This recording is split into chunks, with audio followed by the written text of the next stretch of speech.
They had crossed the sea. The miracle was behind them. And the wilderness stretched ahead. Egypt was gone. The promised land was not yet in sight.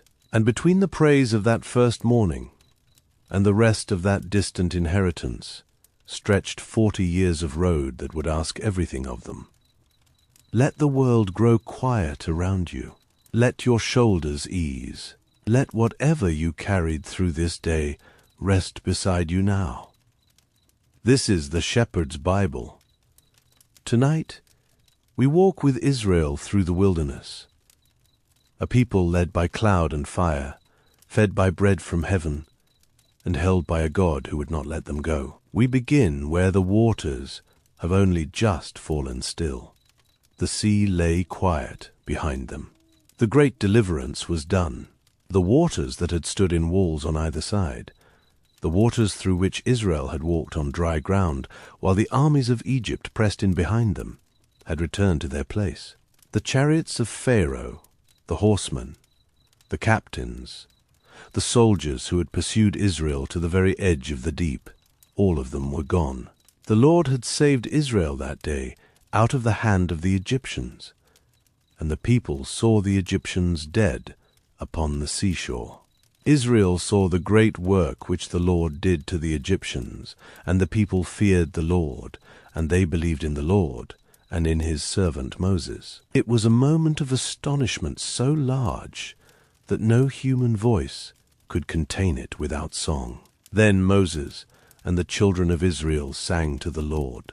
The words rose from a people who, only hours before, had trembled in terror between the sea and the advancing army. Now terror had become praise. I will sing to the Lord, for he has triumphed gloriously.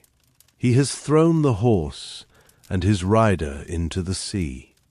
The Lord is my strength and song. He has become my salvation. This is my God, and I will praise him. My father's God, and I will exalt him.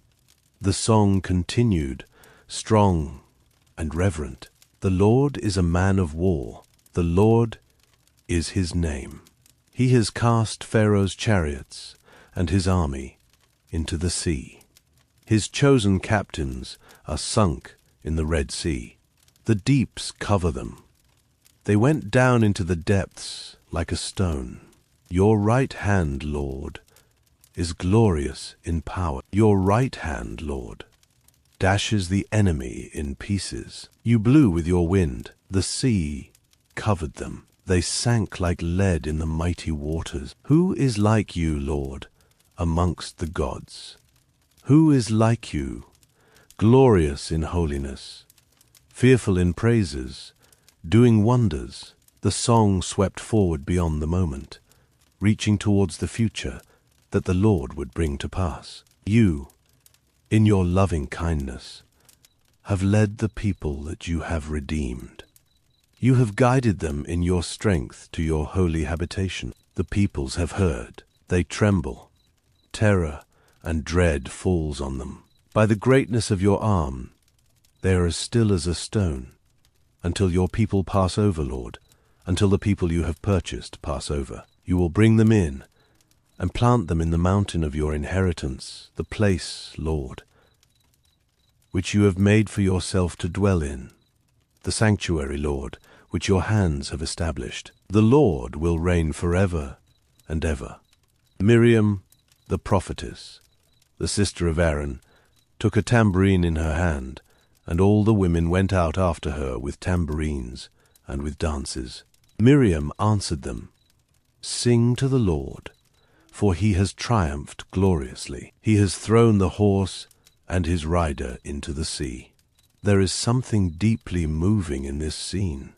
A people who had known nothing but slavery for generations, who had cried out beneath the whips and the labor, who had watched their sons cast into the river and their dignity ground into Egyptian mud, now stood free on the far side of the sea, singing. Women danced. The tambourines sounded. The song was not a polished performance prepared in advance. It was the raw, holy overflow of a people who had just witnessed the impossible. The Lord had delivered them. The sea had obeyed his word. The enemy had been swallowed, and Israel stood alive. But the song by the sea, beautiful as it was, stood at the beginning of a journey, not at its end. The wilderness lay ahead. The promised land was not yet visible. Between the praise of this morning and the rest of that distant inheritance stretched a road that would test everything Israel had just sung about. They had declared that the Lord was their strength. The wilderness would ask whether they believed it when the water ran out. They had declared that the Lord would bring them in and plant them.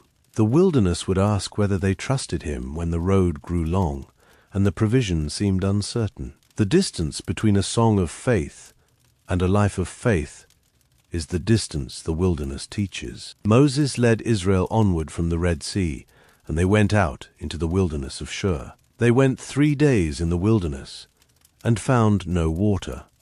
3 days. It does not sound long when spoken quickly, but consider the ground.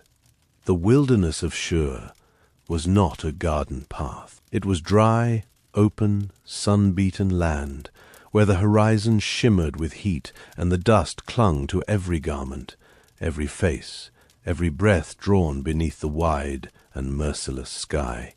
The people had children.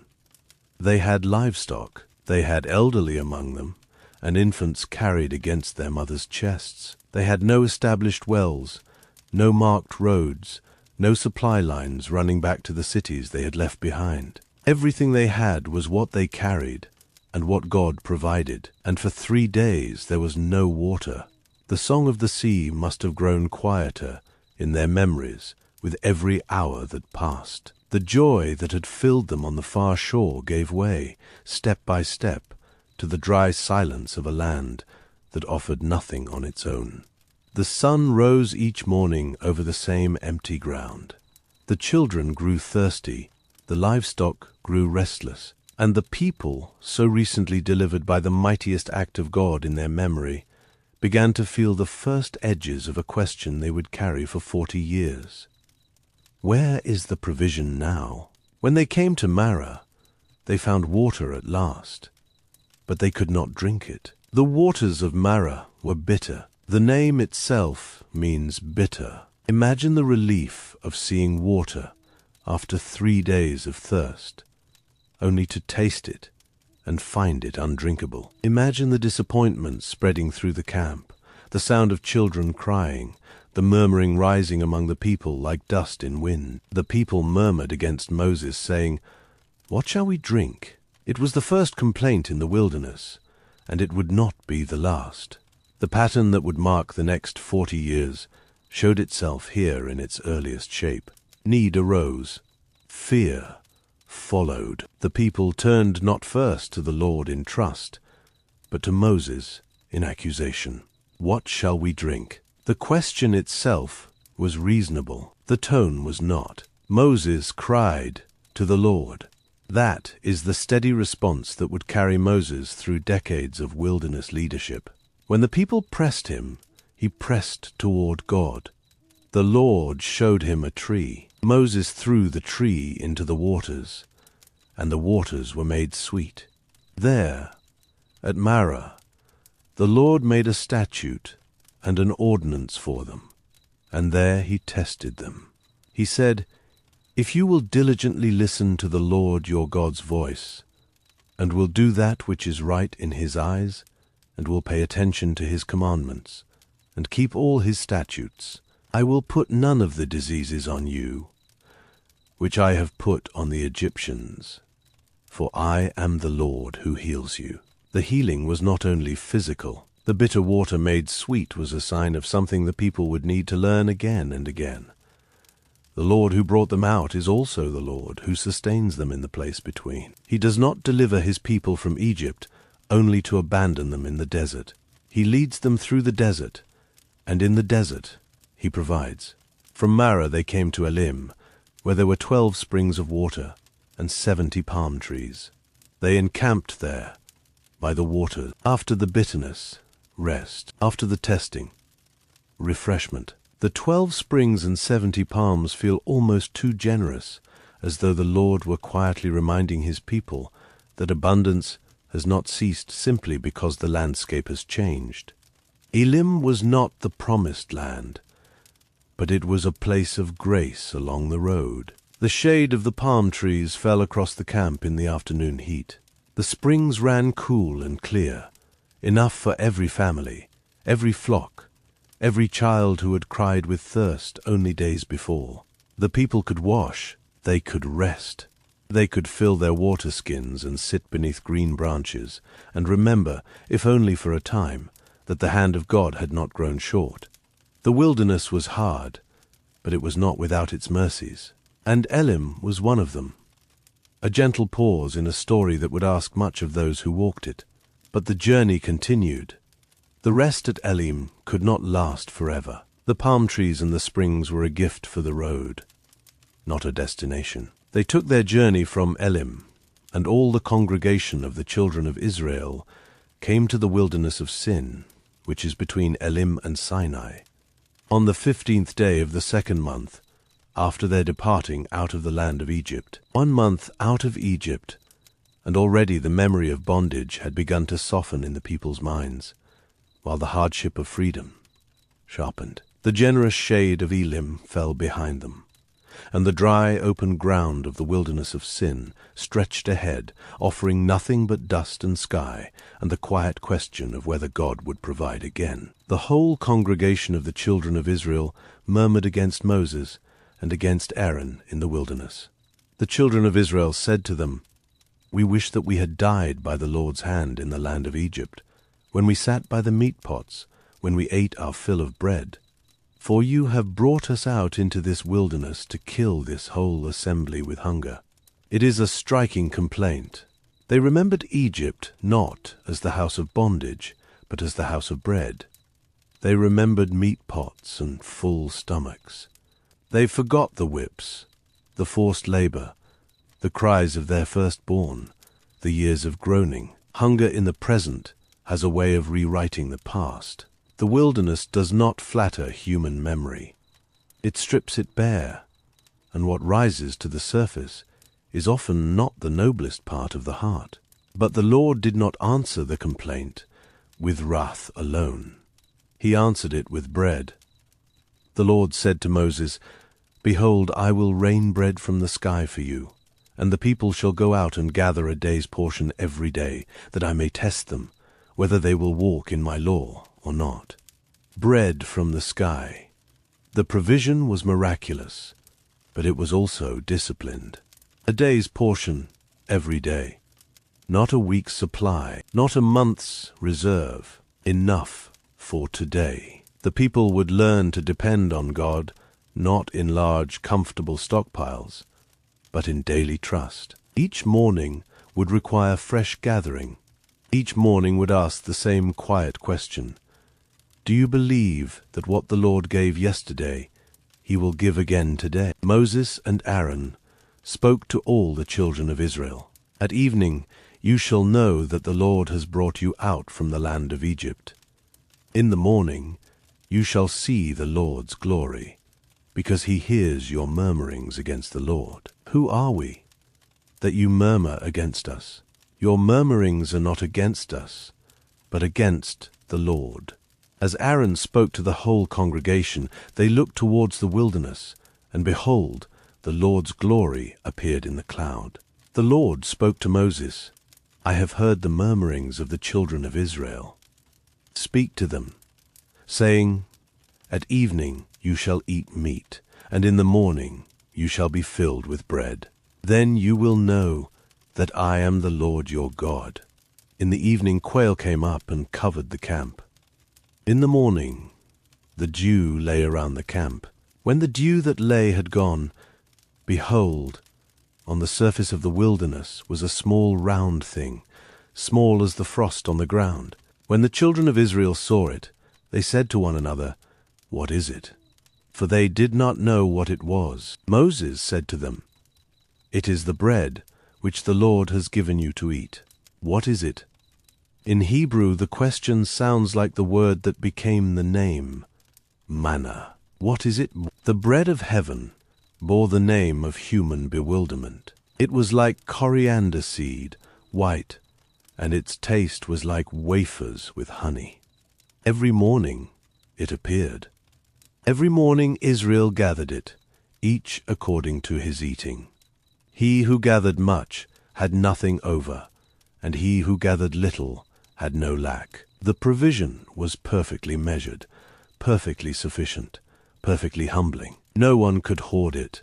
Those who tried to save it until morning found that it bred worms and became foul. The only exception was the 6th day, when they gathered twice as much, because the 7th day was a Sabbath to the Lord, and on the Sabbath there would be none in the field.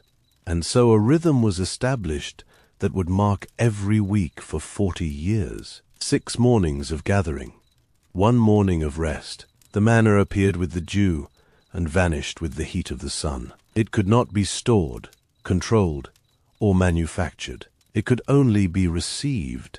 The people learned to rise early, while the ground was still cool and the dew still glistened, and to gather what the Lord had spread across the wilderness floor like a quiet, daily sacrament of faithfulness. Children grew up knowing no other bread. Mothers fed their families on what God had laid upon the earth that very morning. The routine was humble, unheroic, and utterly dependent on a provider who never once failed to appear. The children of Israel ate the manna 40 years until they came to an inhabited land. They ate the manna until they came to the borders of the land of Canaan. 40 years of daily bread from heaven, 40 years of morning provision that could not be stored, controlled, or earned. The manna was not merely food. It was a daily lesson in dependence, a daily reminder that the life of God's people does not rest on their own strength or their own planning, but on the faithfulness of the One who feeds them. Later, Moses himself would say to Israel, "He humbled you and let you hunger, and fed you with manna, which you did not know, nor did your fathers know, that he might make you know that man does not live by bread alone, but by every word that proceeds out of the mouth of God." The wilderness was teaching Israel something that comfort could never teach. Need was the schoolroom. Manna was the daily bread, and the voice of God was the sustenance beneath the sustenance. From the wilderness of sin, the congregation of the children of Israel journeyed onward, according to the Lord's commandment, and encamped in Rephidim. But there was no water for the people to drink. Again, thirst. Again, the test. The provision of manna had answered their hunger, but now the land offered nothing to drink, and the old fear rose again in the camp like heat from the stones. The people quarreled with Moses and said, "Give us water to drink." Moses said to them, "Why do you quarrel with me? Why do you test the Lord?" But the people were thirsty, and thirst does not listen to rebuke. They murmured against Moses and said, "Why have you brought us up out of Egypt, to kill us, our children, and our livestock with thirst?" Moses cried to the Lord, saying, "What shall I do with these people? They are almost ready to stone me." The loneliness of leadership showed itself here. Moses stood between a people ready to kill him and a God he could not see, and he had nowhere to turn except upward. The Lord said to Moses, "Walk on before the people, and take the elders of Israel with you, and take the rod in your hand with which you struck the Nile, and go. Behold, I will stand before you there on the rock in Horeb. You shall strike the rock, and water will come out of it, that the people may drink." Moses did so in the sight of the elders of Israel. He called the name of the place Massah and Meribah, because the children of Israel quarreled, and because they tested the Lord, saying, "Is the Lord amongst us, or not? Is the Lord amongst us, or not?" That is the question the wilderness keeps asking. Not whether God exists in some abstract theological sense, but whether he is here, in this place of thirst, in this stretch of road where the provision has not yet appeared. The rock was struck, the water flowed. The Lord was among them. But the question lingered, and it would surface again and again in the years to come. Then came an enemy from outside. Amalek came and fought with Israel in Rephidim. This was the first military threat Israel faced after the Red Sea. The sea had been the Lord's battle alone. Now Israel was called to stand and fight, though the victory would still depend on something no army could produce on its own. Moses said to Joshua, "Choose men for us and go out to fight with Amalek. Tomorrow I will stand on the top of the hill with God's rod in my hand." Joshua did as Moses told him and fought with Amalek. And Moses, Aaron, and Hur went up to the top of the hill. When Moses held up his hand, Israel prevailed. When he let down his hand, Amalek prevailed. The image is striking and strange. The battle in the valley was real. Swords clashed. Men bled. But the outcome depended not on the strength of the swordsman alone. It depended on the lifted hands of Moses on the hilltop. When his hands were raised, Israel won. When they dropped, Israel lost. The lesson was vivid enough for a child to understand and deep enough for a lifetime of reflection. Victory belongs to the Lord, and the posture of dependence matters more than the posture of self-sufficiency. But Moses' hands were heavy. He was an old man. The battle lasted through the day. So they took a stone and put it under him, and he sat on it. Aaron and Hur held up his hands, the one on the one side, and the other on the other side. His hands were steady until sunset. Joshua defeated Amalek and his people with the edge of the sword. There is tenderness in that image of support. Moses could not hold up his own hands forever. He needed Aaron beside him. He needed Hur beside him. He needed a stone to sit on. The great deliverer of Israel was himself dependent on the help of those around him, and none of them were ashamed to offer it.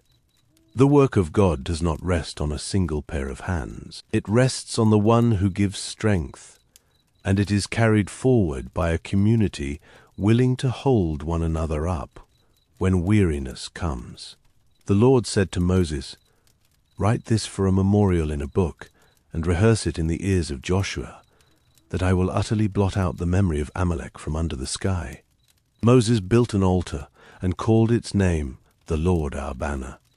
He said, "The Lord has sworn, the Lord will have war with Amalek from generation to generation." So the first battles of the wilderness were fought. Water had come from bitter springs made sweet. Bread had come from the sky. Water had come from the rock. Victory had come through the lifted hands of a man upheld by faithful companions. The Lord had provided at every point where provision was needed, and at every point the people had first complained, then received. It is not a flattering portrait of Israel, but it is an honest one. And in its honesty, there is a strange comfort. The people of God do not earn their way through the wilderness by perfection. They stumble, they murmur, they forget what they just sang by the sea, and still the Lord feeds them. Still, the Lord fights for them. Still, the Lord walks with them through the dry ground, answering their worst moments, not with abandonment, but with bread and water and the steady presence of his cloud. After these things, Jethro, the priest of Midian, Moses' father-in-law, heard of all that God had done for Moses and for Israel his people, how the Lord had brought Israel out of Egypt. Jethro came to Moses in the wilderness where he was encamped at the mountain of God. He brought with him Zipporah, Moses' wife, and her 2 sons. Moses went out to meet his father-in-law, bowed, and kissed him. They asked each other of their welfare, and they came into the tent. Moses told his father-in-law all that the Lord had done to Pharaoh and to the Egyptians for Israel's sake, all the hardships that had come on them on the way, and how the Lord had delivered them. Jethro rejoiced for all the goodness which the Lord had done to Israel. "Blessed be the Lord," Jethro said, "who has delivered you out of the hand of the Egyptians, and out of the hand of Pharaoh. Now I know that the Lord is greater than all gods." There is warmth in this reunion. Moses, who had spent years in Midian as a shepherd, now welcomed the old priest who had sheltered him. The wilderness camp became, for a moment, a place of family, of shared meals, of stories told around a fire beneath the evening sky. Jethro offered a burnt offering and sacrifices to God, and Aaron came with all the elders of Israel to eat bread with Moses' father-in-law before God. It was a brief and precious interlude of fellowship in the midst of a journey that had already tested the people beyond what they thought they could bear. But Jethro also saw something that concerned him. The next day Moses sat to judge the people, and the people stood around Moses from morning to evening. Every dispute, every question, every case came to Moses alone.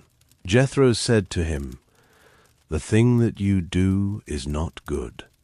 You will surely wear away, both you and this people that is with you, for the thing is too heavy for you. You are not able to perform it yourself alone." Then Jethro gave counsel that would shape Israel's leadership for generations. Provide out of all the people able men who fear God, men of truth, hating unjust gain. Place such over them, to be rulers of thousands, rulers of hundreds, rulers of 50s, and rulers of 10s. Let them judge the people at all times. Every great matter they shall bring to you, but every small matter they shall judge themselves. So shall it be easier for you, and they shall share the load with you. Moses listened to the voice of his father-in-law, and did all that he had said. He chose able men out of all Israel, and made them heads over the people. They judged the people at all times. The hard cases they brought to Moses, but every small matter they judged themselves. The counsel of Jethro was practical wisdom given with love. The road ahead was long. The work of leadership would be crushing if carried alone. Even Moses, the servant of the Lord, needed to learn the discipline of shared responsibility. The Lord had not called Moses to be everything to everyone. He had called him to lead, to speak God's word, and to trust that the burden could be distributed without the mission being diminished. Then Moses let his father-in-law depart, and Jethro went his way into his own land. The road now pointed towards something greater than provision, greater than victory, greater even than wise counsel for daily governance. The road pointed toward a mountain. In the 3rd month, after the children of Israel had gone out of the land of Egypt, on that same day, they came into the wilderness of Sinai. When they had departed from Rephidim, and had come to the wilderness of Sinai, they encamped in the wilderness, and there Israel encamped before the mountain of God. It rose from the wilderness floor like a wall between the ordinary and the sacred. The people pitched their tents across the plain below, and the mountain stood above them, silent and immense, its summit hidden in cloud. Everything that had happened since the Red Sea had been preparation for this. The thirst, the hunger, the battle, the daily manna, the bitter water made sweet, the rock that gave water, the lifted hands, the father-in-law's counsel, all of it had been leading Israel toward this place where the Lord himself would speak, where the covenant would be given, where the nation would hear the voice of the living God and tremble. Moses went up to God, and the Lord called to him out of the mountain, saying, "This is what you shall tell the house of Jacob, and tell the children of Israel. You have seen what I did to the Egyptians, and how I bore you on eagle's wings, and brought you to myself. Now therefore, if you will indeed obey my voice, and keep my covenant, Then you shall be my own possession from amongst all peoples, for all the earth is mine. And you shall be to me a kingdom of priests and a holy nation.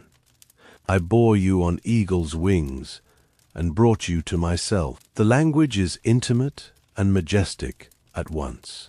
The God of all the earth, the one before whom the sea obeys and the rock gives water, speaks of carrying his people as an eagle carries its young. And the destination is not merely a land of milk and honey. The destination is himself. I brought you to myself. The covenant is not primarily about territory.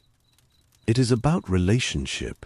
The Lord desires a people who belong to him, who hear his voice, who keep his word, and who live as a kingdom of priests in the midst of the nations. Moses came and called for the elders of the people and set before them all these words which the Lord commanded him. All the people answered together and said, "All that the Lord has spoken, we will do." The answer was unanimous and swift. It was also untested. The people did not yet know what the commandments would require, nor did they know themselves well enough to measure the distance between a willing declaration and a sustained obedience. But the Lord accepted the answer and began to prepare them for the meeting that was about to come. The Lord said to Moses, "Go to the people and sanctify them today and tomorrow, and let them wash their garments, and be ready for the third day. For on the third day the Lord will come down in the sight of all the people on Mount Sinai." Boundaries were set around the mountain. No hand was to touch it. No animal or person was to cross the line. The holiness of the place was not a metaphor. It was a weight that pressed against the ordinary world and demanded reverence. The people washed their garments. They prepared themselves. They waited. 2 days of preparation, of washing, of growing stillness in the camp. The mountain loomed above them, and they knew that something was coming that had no precedent in the memory of any living person. On the third day, when it was morning, there were thunders and lightnings, and a thick cloud on the mountain, and the sound of an exceedingly loud trumpet. All the people who were in the camp trembled. Moses led the people out of the camp to meet God, and they stood at the lower part of the mountain. All of Mount Sinai smoked, because the Lord descended on it in fire, and its smoke ascended like the smoke of a furnace. And the whole mountain quaked greatly. When the sound of the trumpet grew louder and louder, Moses spoke, and God answered him by a voice. The scene is not gentle. It is holy, and holiness, when it descends in undiluted nearness, does not soothe like a lullaby. It overwhelms. Fire, smoke, earthquake, trumpet blast growing louder without ceasing. The people trembled, and their trembling was not weakness. It was the only sane response of finite creatures standing at the edge of infinite glory. The God who had been invisible behind the pillar of cloud was now manifesting his presence in a way that shook the mountain itself. The ground beneath their feet was no longer merely ground. It was the threshold of something their minds could not contain. The Lord came down on Mount Sinai to the top of the mountain. The Lord called Moses to the top of the mountain, and Moses went up. And God spoke all these words: "I am the Lord your God, who brought you out of the land of Egypt, out of the house of bondage. You shall have no other gods before me. You shall not make for yourselves an idol, nor any image of anything that is in the heavens above, or that is in the earth beneath, or that is in the water under the earth. You shall not bow yourself down to them, nor serve them, for I, the Lord your God, am a jealous God, visiting the iniquity of the fathers on the children, on the third and on the fourth generation of those who hate me, and showing loving kindness to thousands of those who love me and keep my commandments. You shall not take the name of the Lord your God in vain, for the Lord will not hold him guiltless who takes his name in vain. Remember the Sabbath day, to keep it holy. 6 days you shall labor, and do all your work. But the 7th day is a Sabbath to the Lord your God. You shall not do any work in it, you, nor your son, nor your daughter, your male servant, nor your female servant, nor your livestock, nor your stranger who is within your gates. For in 6 days the Lord made heaven and earth, the sea, and all that is in them, and rested the 7th day. Therefore the Lord blessed the Sabbath day, and made it holy. Honor your father and your mother, that your days may be long in the land which the Lord your God gives you. You shall not murder. You shall not commit adultery. You shall not steal. You shall not give false testimony against your neighbor. You shall not covet your neighbor's house. You shall not covet your neighbor's wife, nor his male servant, nor his female servant, nor his ox, nor his donkey, nor anything that is your neighbor's. The voice fell silent. The mountain still smoked. The people did not move. These are the 10 commandments, spoken by the voice of God from the mountain, wrapped in fire. They are not suggestions. They are not the opening lines of a negotiation. They are the revealed will of the Holy One, the foundation stones of a covenant between God and his people. They begin with identity. I am the Lord your God, who brought you out. They proceed through worship, speech, rest, family, life, fidelity, property, truth, and the hidden movements of the heart. They reach inward, because God does not govern only the surface of human behavior. He knows what the heart desires, and he calls even desire into the order of holiness. All the people perceived the thunderings, the lightnings, the sound of the trumpet, and the mountain smoking. When the people saw it, they trembled and stood at a distance. They said to Moses, "Speak with us yourself, and we will listen. But do not let God speak with us, lest we die."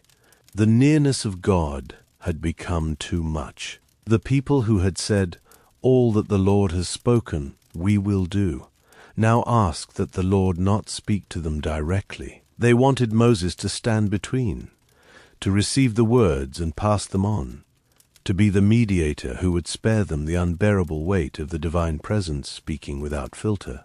Moses said to the people, "Do not be afraid, for God has come to test you, and that his fear may be before you, that you may not sin." Then the people stood at a distance, and Moses drew near to the thick darkness where God was. The contrast is simple and vast. The people stood far off. Moses drew near. The fear of God is not meant to drive people away forever. It is meant to create in them a reverence that shapes obedience. But in the meantime, the mediator approaches. Moses entered the thick darkness, the place where the glory of God burned behind cloud and fire, and there he received the words, the ordinances, the laws, the detailed instructions that would govern Israel's life as the Lord's covenant people. The laws that followed were many, covering justice between persons, treatment of servants, protection of the vulnerable, Sabbaths and festivals, agricultural rhythms and civic order. They formed the practical texture of what it meant to be a holy nation. They were not arbitrary rules imposed by a distant power. They were the shape of life, lived in covenant with a God who cares about how his people treat the stranger, the widow, the orphan, the neighbor, and even the animals in their care. Moses came and told the people all the words of the Lord and all the ordinances. All the people answered with one voice and said, "All the words which the Lord has spoken, we will do." Moses wrote all the words of the Lord. He rose up early in the morning and built an altar at the foot of the mountain, with 12 pillars for the 12 tribes of Israel. Young men offered burnt offerings and sacrificed peace offerings to the Lord. Moses took half of the blood and put it in basins, and half of the blood he sprinkled on the altar. He took the book of the covenant and read it in the hearing of the people, and they said, "All that the Lord has spoken we will do, and be obedient." Moses took the blood and sprinkled it on the people, and said, "Look, this is the blood of the covenant, which the Lord has made with you concerning all these words." The covenant was sealed in blood. The words had been spoken, heard, and accepted. The altar stood at the foot of the mountain. The 12 pillars represented the 12 tribes. The blood on the altar and on the people bound them together in a solemn bond. Israel belonged to the Lord. The Lord had chosen Israel. The wilderness camp at the foot of Sinai had become the place where heaven and earth met in covenant, and a nation of former slaves was made holy by the word and the blood of the living God.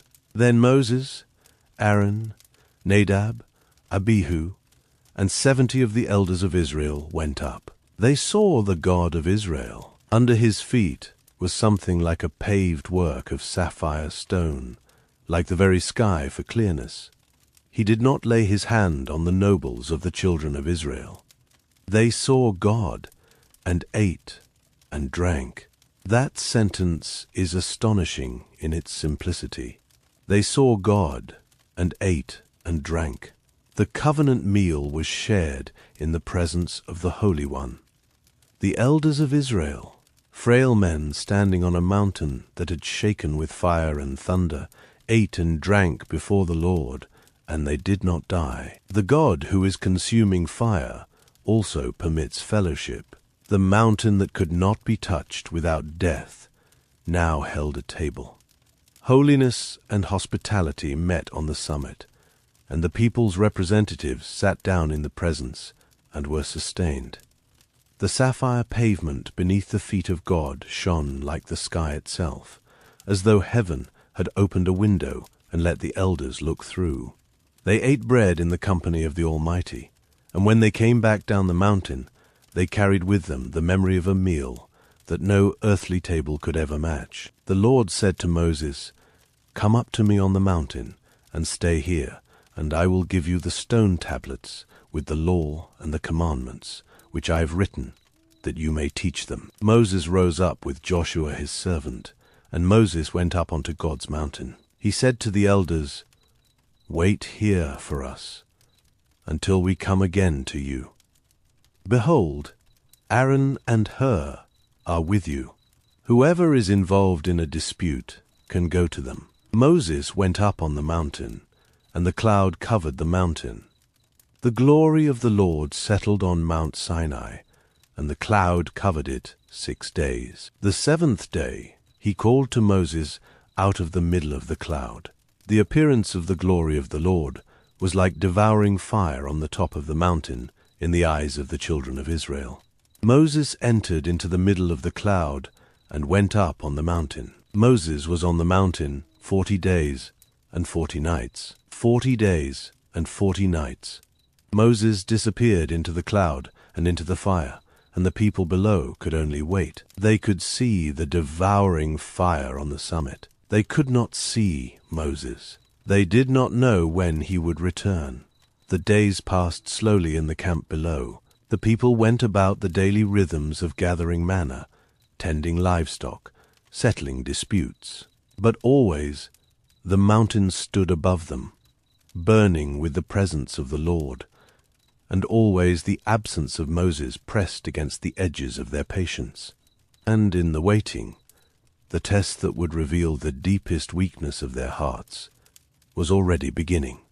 For on the mountain, the Lord was giving Moses detailed instructions for the tabernacle, the sacred dwelling place where God would make his home among his people. Every measurement, every material, every garment for the priests, every piece of furniture for the holy place was described with care and beauty. Gold, silver, bronze, blue, purple, scarlet yarn, fine linen, acacia wood, oil, spices, precious stones. The Lord was designing a place where heaven could touch earth in a sustained way, not only in the fire on the mountaintop, but in the daily life of the camp. The Ark of the Covenant, the mercy seat with its cherubim, the table for the bread of the presence, the lampstand of pure gold with its 7 branches, the curtains of the tabernacle, the altar of burnt offering, the courtyard, the priestly garments woven with skill and set with gems, the breastpiece of judgment, bearing the names of the 12 tribes over the heart of the high priest, the oil of anointing, the incense of sweet spices. All of this was given in detail because the dwelling of God among his people is not casual or careless. It is holy, ordered, and beautiful. The tabernacle would be the center of Israel's camp, the place where sacrifices would be offered, where sins would be covered, where the priest would enter on behalf of the people, and where the Lord's glory would rest. It was not a monument to human achievement. It was a gift. God himself designed the place where he would meet his people, and every thread and stone declared that the Holy One desired nearness. The fire on the summit burned on. Moses had been gone 40 days. But while Moses was receiving this revelation of beauty and holiness on the mountain, something was happening below that would become one of the darkest chapters in Israel's wilderness story. When the people saw that Moses delayed coming down from the mountain, the people gathered themselves together to Aaron and said to him, "Come, make us gods, which shall go before us. For as for this Moses, the man who brought us up out of the land of Egypt, we do not know what has become of him." The sentence is chilling in its speed. The man who had led them through the plagues, through the sea, through the bitter water and the manna and the rock, was dismissed as this Moses. The God who had spoken from the fire only weeks earlier was replaced in their hearts by anxiety, impatience, and the desire for something they could see and control. Aaron said to them, "Take off the golden rings which are in the ears of your wives, of your sons, and of your daughters, and bring them to me." All the people took off the golden rings which were in their ears, and brought them to Aaron. He received what they handed him, fashioned it with an engraving tool, and made it a molded calf. Then they said, "These are your gods, Israel, which brought you up out of the land of Egypt." When Aaron saw this, he built an altar before it, and made a proclamation, saying, "Tomorrow shall be a feast to the Lord." The irony is bitter. A feast to the Lord before a golden calf.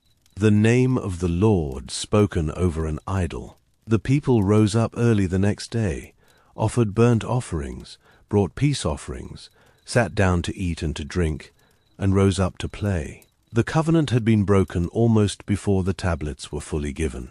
The Lord spoke to Moses, "Go get down, for your people, whom you brought up out of the land of Egypt, have corrupted themselves. They have turned away quickly out of the way which I commanded them. They have made themselves a molded calf, and have worshipped it, and have sacrificed to it, and said, 'These are your gods, Israel, which brought you up out of the land of Egypt.' The Lord said to Moses, 'I have seen these people, and behold, they are a stiff-necked people. Now therefore leave me alone, that my wrath may burn hot against them, and that I may consume them. And I will make of you a great nation.'" The offer was staggering. God would destroy Israel and begin again with Moses. It was not an empty threat. The holiness that had shaken the mountain could consume the camp. The covenant, broken by the people who had sworn to keep it, left them exposed to the just wrath of the God whose voice they had heard, and whose words they had already abandoned. But Moses did not accept the offer. He did not step aside to let judgment fall. He stood in the breach. Moses begged the Lord his God and said, "Lord, why does your wrath burn hot against your people, that you have brought out of the land of Egypt with great power and with a mighty hand? Why should the Egyptians talk, saying, 'He brought them out for evil, to kill them in the mountains, and to consume them from the surface of the earth'? turn from your fierce wrath, and turn away from this evil against your people. Remember Abraham, Isaac, and Israel, your servants, to whom you swore by your own self, and said to them, I will multiply your offspring as the stars of the sky, and all this land that I have spoken of I will give to your offspring.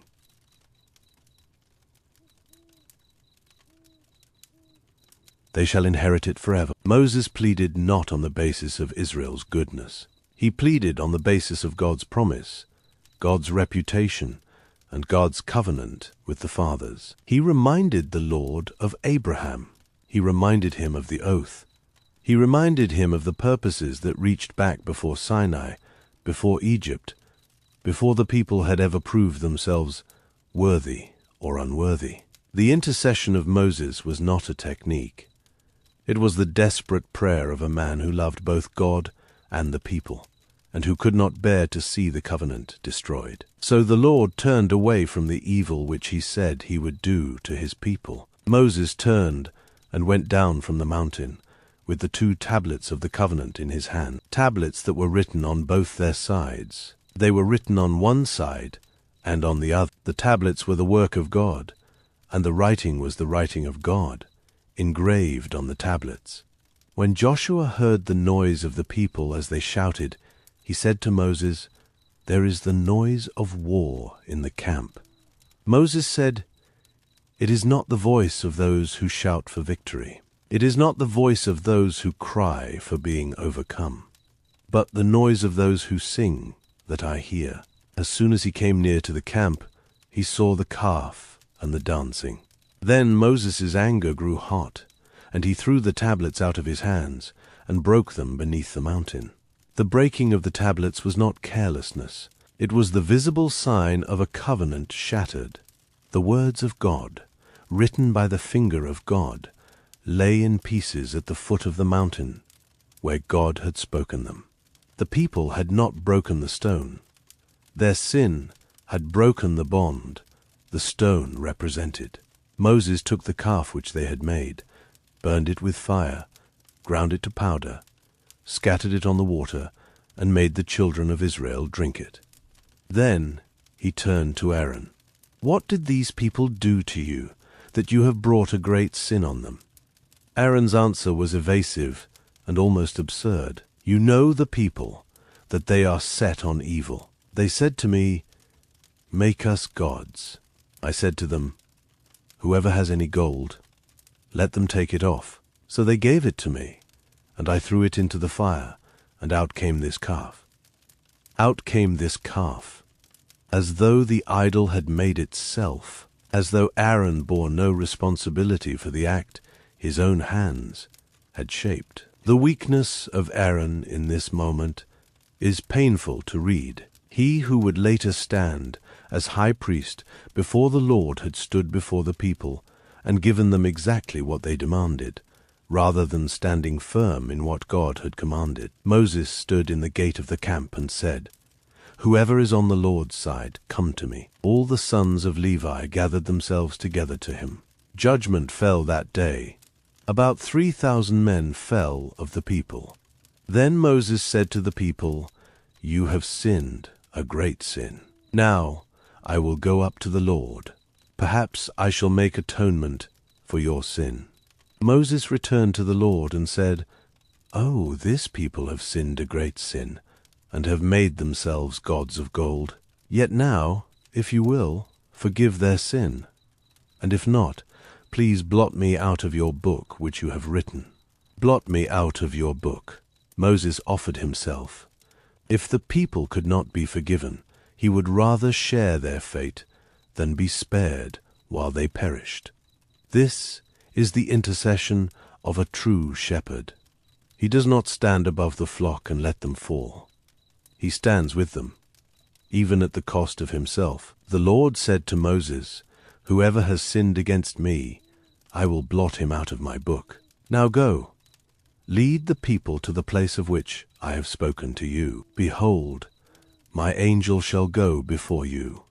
Nevertheless, in the day when I will punish them for their sin. The Lord struck the people because of what they did with the calf, which Aaron made.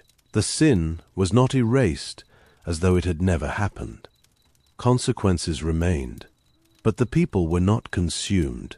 The covenant, though broken, was not abandoned forever. The Lord would continue to lead them. His angel would go before them. The journey would go on, though the road ahead had been made heavier by what had been done at the foot of the mountain. What followed was a season of grief, discipline, and restoration that reveals the deepest character of God in the wilderness story. The Lord spoke to Moses, "Depart, go up from here, you and the people that you have brought up out of the land of Egypt, to the land of which I swore to Abraham, to Isaac, and to Jacob, saying, I will give it to your offspring. I will send an angel before you, and I will drive out the Canaanite, the Amorite, and the Hittite, and the Perizzite, the Hivite, and the Jebusite. Go up to a land flowing with milk and honey, but I will not go up amongst you, for you are a stiff-necked people, lest I consume you on the way." When the people heard these evil tidings, they mourned. No one put on his jewelry. The Lord had said he would send an angel. He would still give the land, but he himself would not go among them. The distinction is crucial. The land without the presence is not what the covenant promised.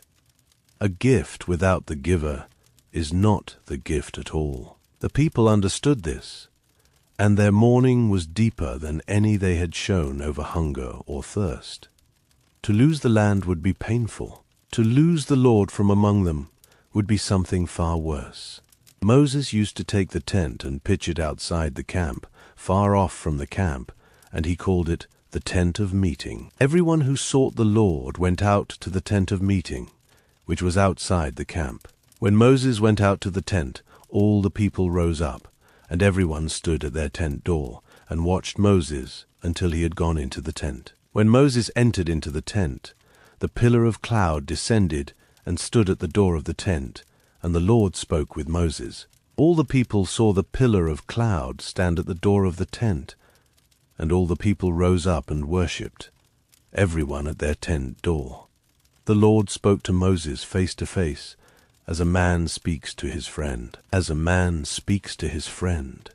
In the midst of judgment, in the wake of catastrophic betrayal, the Lord still spoke to Moses with the intimacy of friendship. The tent outside the camp became the place of meeting, and Moses became the one through whom the covenant, though strained, was not severed. Moses said to the Lord, "See, you tell me, bring up this people, and you have not let me know whom you will send with me. Yet you have said, I know you by name, and you have also found favor in my sight. Now therefore, please, if I have found favor in your sight, show me now your way, that I may know you, so that I may find favor in your sight, and consider that this nation is your people." The Lord said, "My presence will go with you, and I will give you rest." Moses said to him, "If your presence does not go with me, do not carry us up from here. For how would people know that I have found favor in your sight, I and your people? Is it not in that you go with us, so that we are separated, I and your people, from all the people who are on the surface of the earth?"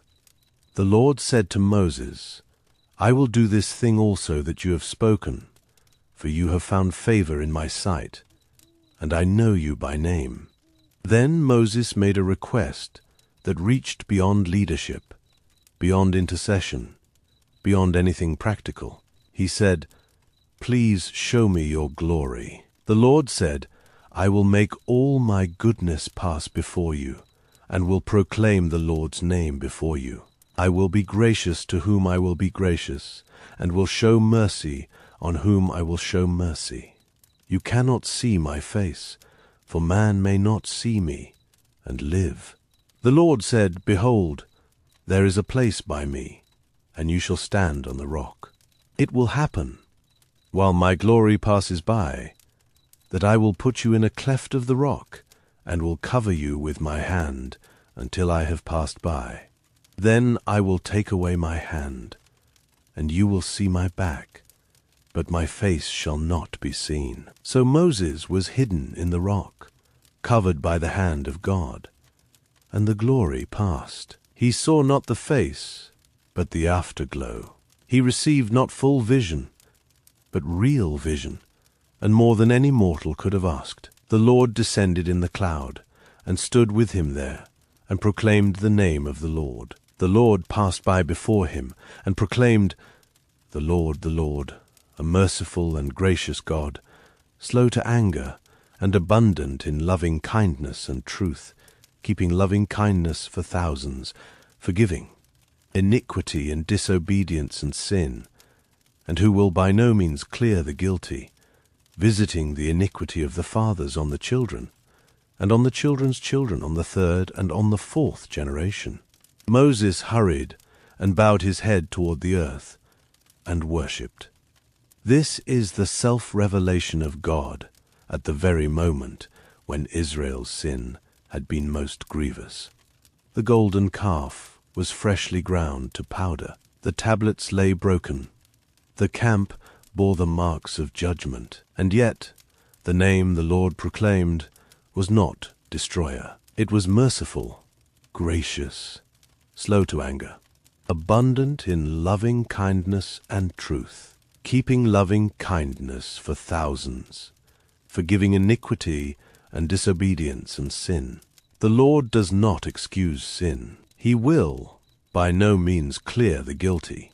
But his first word about himself, spoken from his own glory to a man hidden in a rock, is mercy. The heart of God, revealed in the aftermath of Israel's worst failure, is a heart that forgives. It is the deepest truth the wilderness would teach, and it would sustain the people through every mile of road that still lay ahead. The Lord renewed the covenant. New tablets were cut. Moses went up Mount Sinai again, as the Lord had commanded him, and took in his hand 2 stone tablets. The Lord descended in the cloud and stood with him there. He wrote on the tablets the words of the covenant, the 10 Commandments. Moses was there with the Lord 40 days and 40 nights. He neither ate bread nor drank water.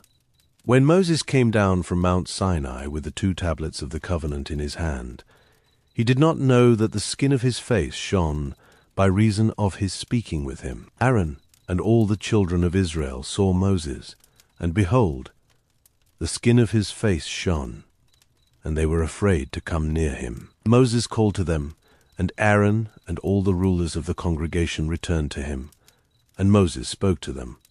Afterward, all the children of Israel came near, and he gave them all the commandments that the Lord had spoken with him on Mount Sinai. When Moses had finished speaking with them, he put a veil on his face. But when Moses went in before the Lord to speak with him, he took the veil off until he came out. He would come out and speak to the children of Israel that which he was commanded. And the children of Israel saw Moses' face, that the skin of Moses' face shone. And Moses put the veil on his face again, until he went in to speak with the Lord. The shining face of Moses is one of the most striking images in all of Scripture. The man who had stood in the glory of God carried that glory on his skin. He could not contain it. He could not hide it. The people who had worshipped a golden calf now looked at a human face marked by the presence of the living God, and they were afraid. The veil was a mercy for their weakness, but it was also a sign. The God who dwells in unapproachable light had drawn near enough to leave his mark on a man, and through that man he would continue to speak to his people. Now the work of building the tabernacle began. Moses gathered all the congregation of the children of Israel together, and told them the things which the Lord had commanded. The people brought offerings willingly: gold, silver, bronze, blue, purple, scarlet yarn, fine linen, goat's hair, ram's skins, acacia wood, oil, spices, precious stones. The offering was so abundant that Moses had to restrain the people from bringing more, because the material was sufficient for all the work and more. There is something beautiful in this abundance. The people who had worshipped a golden calf now poured out their gold for a different purpose. The hands that had stripped off earrings for an idol now brought offerings for the dwelling of God. The generosity was not payment for forgiveness. It was the response of hearts that had tasted mercy and wanted to give something back. The tabernacle would be built not under compulsion, but with willing hands, and the overflow of giving was itself a sign that the covenant, though scarred, was alive. Bezalel, the son of Uri, of the tribe of Judah, was filled with the Spirit of God, in wisdom, in understanding, in knowledge, and in all kinds of workmanship. Oholiab, the son of Ahisamach, of the tribe of Dan, was given alongside him. Together, and with every wise-hearted person in whom the Lord had put wisdom and understanding, they built the tabernacle according to all that the Lord had commanded Moses. The curtains were woven, the boards were cut, the sockets were cast. The ark was made of acacia wood and overlaid with pure gold.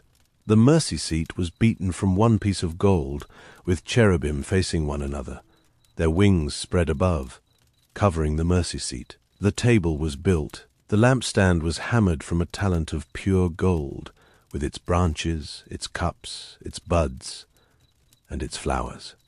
The altar of incense was overlaid with gold. The altar of burnt offering was made of acacia wood and overlaid with bronze. The basin was made, the courtyard was set, the priestly garments were sewn, with the breastpiece of judgment bearing 12 stones, one for each tribe, so that when the high priest entered the holy place, all Israel rested over his heart. The work took months. Day after day, in the wilderness camp at the foot of Sinai, skilled hands shaped wood and metal, wove linen and yarn, cut stones, and set them in gold. The sound of hammers, the scent of acacia and spice, the shimmer of gold in the desert light, all of it filled the camp with a quiet, purposeful industry. They were building a house for God, and every detail mattered, because the one who would dwell in it is a God who cares about beauty, about order, and about the reverence with which his people approach his presence. The work was completed, and Moses looked at all the work. Behold, they had done it as the Lord had commanded. They had done it exactly so, and Moses blessed them. Then the tabernacle was set up. On the first day of the first month of the second year, the tabernacle was raised up. Moses set up the tabernacle, laid its sockets, set up its boards, put in its bars, and raised its pillars. He spread the covering over the tabernacle, and put the covering of the tent above it, as the Lord had commanded Moses. He took and put the testimony into the ark, set the poles on the ark, and put the mercy seat above the ark. He brought the ark into the tabernacle, set up the veil of the screen, and screened the ark of the covenant, as the Lord had commanded Moses. Every piece was placed, every curtain was hung, every vessel was set, the oil was poured, the incense was lit, the altar stood ready. The camp fell silent, and the people waited, because the building was done, but the dwelling had not yet begun. The tent stood in the center of the camp, beautiful and complete, but it was still only a tent until the presence came. And then came the moment for which all the building had been done. Then the cloud covered the tent of meeting, and the glory of the Lord filled the tabernacle. Moses was not able to enter the tent of meeting, because the cloud stayed on it, and the Lord's glory filled the tabernacle. The glory of the Lord filled the tabernacle. The God who had descended on Sinai in fire now descended into the dwelling his people had built for him. The same God who had said he would not go among them had been persuaded by Moses' intercession to come closer than the people could have dared to hope. He did not remain on the distant mountaintop. He came down into the camp. He took up residence in the tent at the center of Israel's life. The mercy that had been proclaimed from the cleft of the rock was now made visible in the cloud that rested on the tabernacle, the glory that filled its holy spaces, the presence that said without words, "I am here, I have not left you, I will go with you." When the cloud was taken up from over the tabernacle, the children of Israel went onward throughout all their journeys. But if the cloud was not taken up, then they did not travel until the day that it was taken up. For the cloud of the Lord was on the tabernacle by day, and there was fire in it by night, in the sight of all the house of Israel, throughout all their journeys.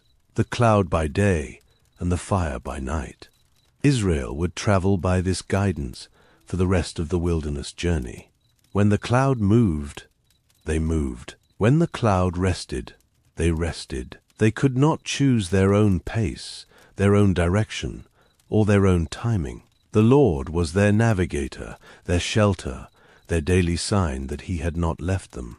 Every morning, the cloud was there. Every night, the fire was there. Through desert heat and darkness, through years of wandering and discipline, through the long road that still lay ahead, the presence remained. The tabernacle changed everything.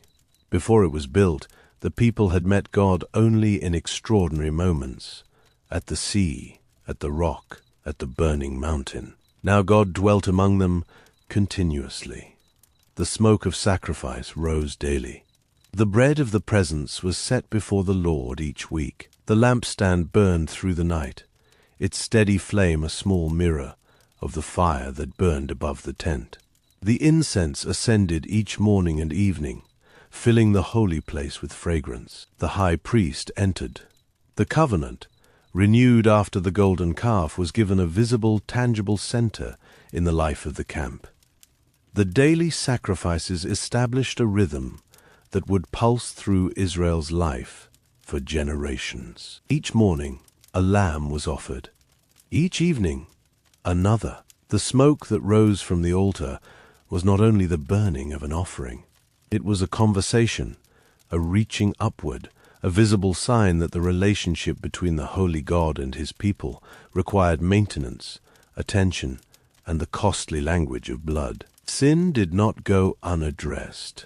It was brought to the altar, confessed, covered, and consumed by fire. The grace of the tabernacle was not cheap. It cost something every day, and the cost pointed forward, always forward, toward a sacrifice that would one day be sufficient for all. And the camp itself was ordered around this center. The sacred presence shaped every aspect of Israel's daily life, from where the tribes pitched their tents to how they moved when the cloud was lifted. And the journey continued.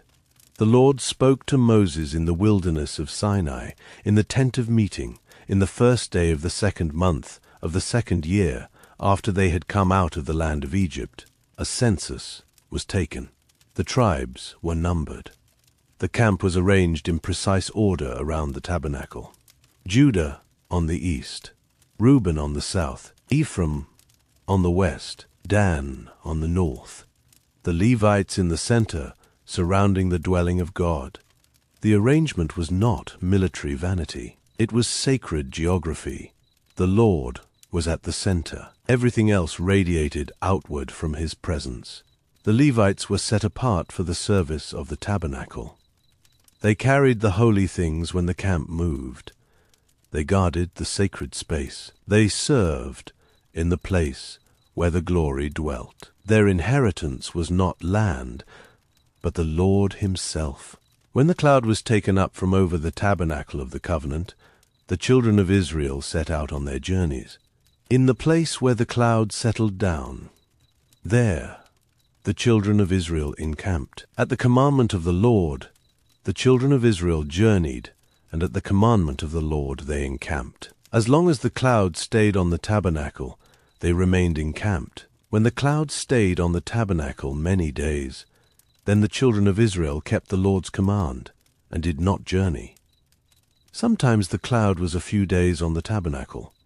Then, according to the commandment of the Lord, they remained encamped, and according to the commandment of the Lord, they journeyed. Sometimes the cloud was from evening until morning. When the cloud was taken up in the morning, they journeyed. Whether by day or by night, when the cloud was taken up, they journeyed. Whether it was 2 days or a month or a year that the cloud stayed on the tabernacle, remaining on it, the children of Israel remained encamped and did not journey. But when it was taken up, they journeyed. The rhythm of the wilderness was not their own. They moved when God moved. They stopped when God stopped.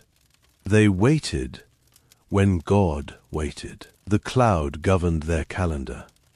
It taught them patience when they wanted speed. It taught them urgency when they wanted comfort. The whole nation learned, day by day, that the life of faith is not a self-directed march, but a following, a listening, a yielding to the one who knows the road, even when his people cannot see it. They set forward from the mount of the Lord 3 days' journey. The ark of the Lord's covenant went before them 3 days' journey, to seek out a resting place for them. The cloud of the Lord was over them by day when they set forward from the camp. When the ark set forward, Moses said, "Rise up, Lord, and let your enemies be scattered. Let those who hate you flee before you."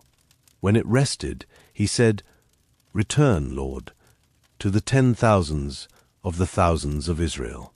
And so the great procession moved out from Sinai, the mountain where the commandments had been given, where the covenant had been sealed, where the golden calf had shamed the people and the glory of God had restored them, now receded behind them.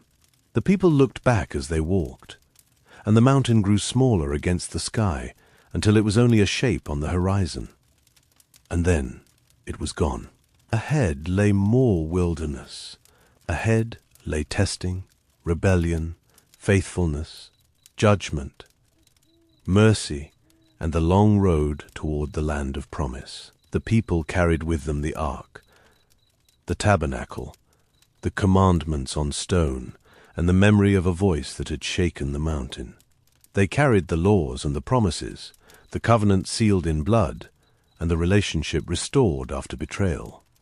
They carried the shining memory of a face that had glowed with the glory of God, and the sobering memory of a golden calf ground to powder and scattered on the water. But they also carried themselves, and the human heart does not change simply because it has heard the voice of God. The road ahead would prove this, painfully and repeatedly. Yet the cloud would not depart, the fire would not be quenched, and the God who had spoken from Sinai would continue to speak, to provide, to discipline, and to love, through every mile that remained. Let the scene rest here for a moment. The camp is moving. The cloud leads. The ark goes before them. The dust rises beneath the feet of a nation walking through empty land. Children ride on their mothers' backs. Livestock move in long, slow lines. The elders walk with staffs. The Levites carry the sacred vessels wrapped in blue and scarlet cloth. Moses walks at the head, watching the cloud, listening for the voice that has become more familiar to him than any human voice alive. And you, listening now, may let your own breathing match the pace of this journey. Slow, steady, unhurried. The road is long, and the night is kind. There is no need to arrive anywhere tonight. The cloud is still over the camp. The fire still burns in the darkness. The Lord is still among his people. Rest in that, and when the next stretch of the road opens, we will walk it together. But the wilderness was not only a place of holy guidance and patient provision. It was also a place where the human heart revealed its restlessness, its ingratitude, and its persistent desire for something other than what God had given. The people were as those who complain of evil in the ears of the Lord. When the Lord heard it, his anger was kindled, and the fire of the Lord burnt amongst them and consumed some of the outskirts of the camp. The people cried to Moses. Moses prayed to the Lord, and the fire died down. The name of that place was called Taberah, because the fire of the Lord burnt amongst them. The mixed multitude that was amongst them lusted exceedingly. And the children of Israel also wept again, and said, Who will give us meat to eat? We remember the fish which we ate in Egypt for nothing, the cucumbers, the melons, the leeks, the onions, and the garlic. But now our soul is dried away. There is nothing at all except this manna to look at, this manna, the bread of heaven, the daily miracle, the provision that had sustained them without fail since the wilderness of sin had become an object of contempt. The people wept. They stood at the doors of their tents, and their weeping was not for sorrow alone. It was for longing. They longed for Egypt. They longed for the taste of fish and melons and garlic. They longed for the variety they remembered, and they despised the faithfulness they had been given. Moses heard the people weeping throughout their families, every man at the door of his tent.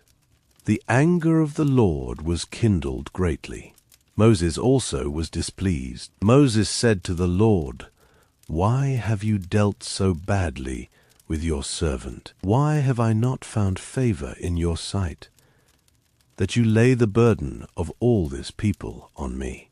Have I conceived all this people? Have I brought them out, that you should tell me, Carry them in your bosom, as a nursing father carries a nursing infant, to the land which you swore to their fathers?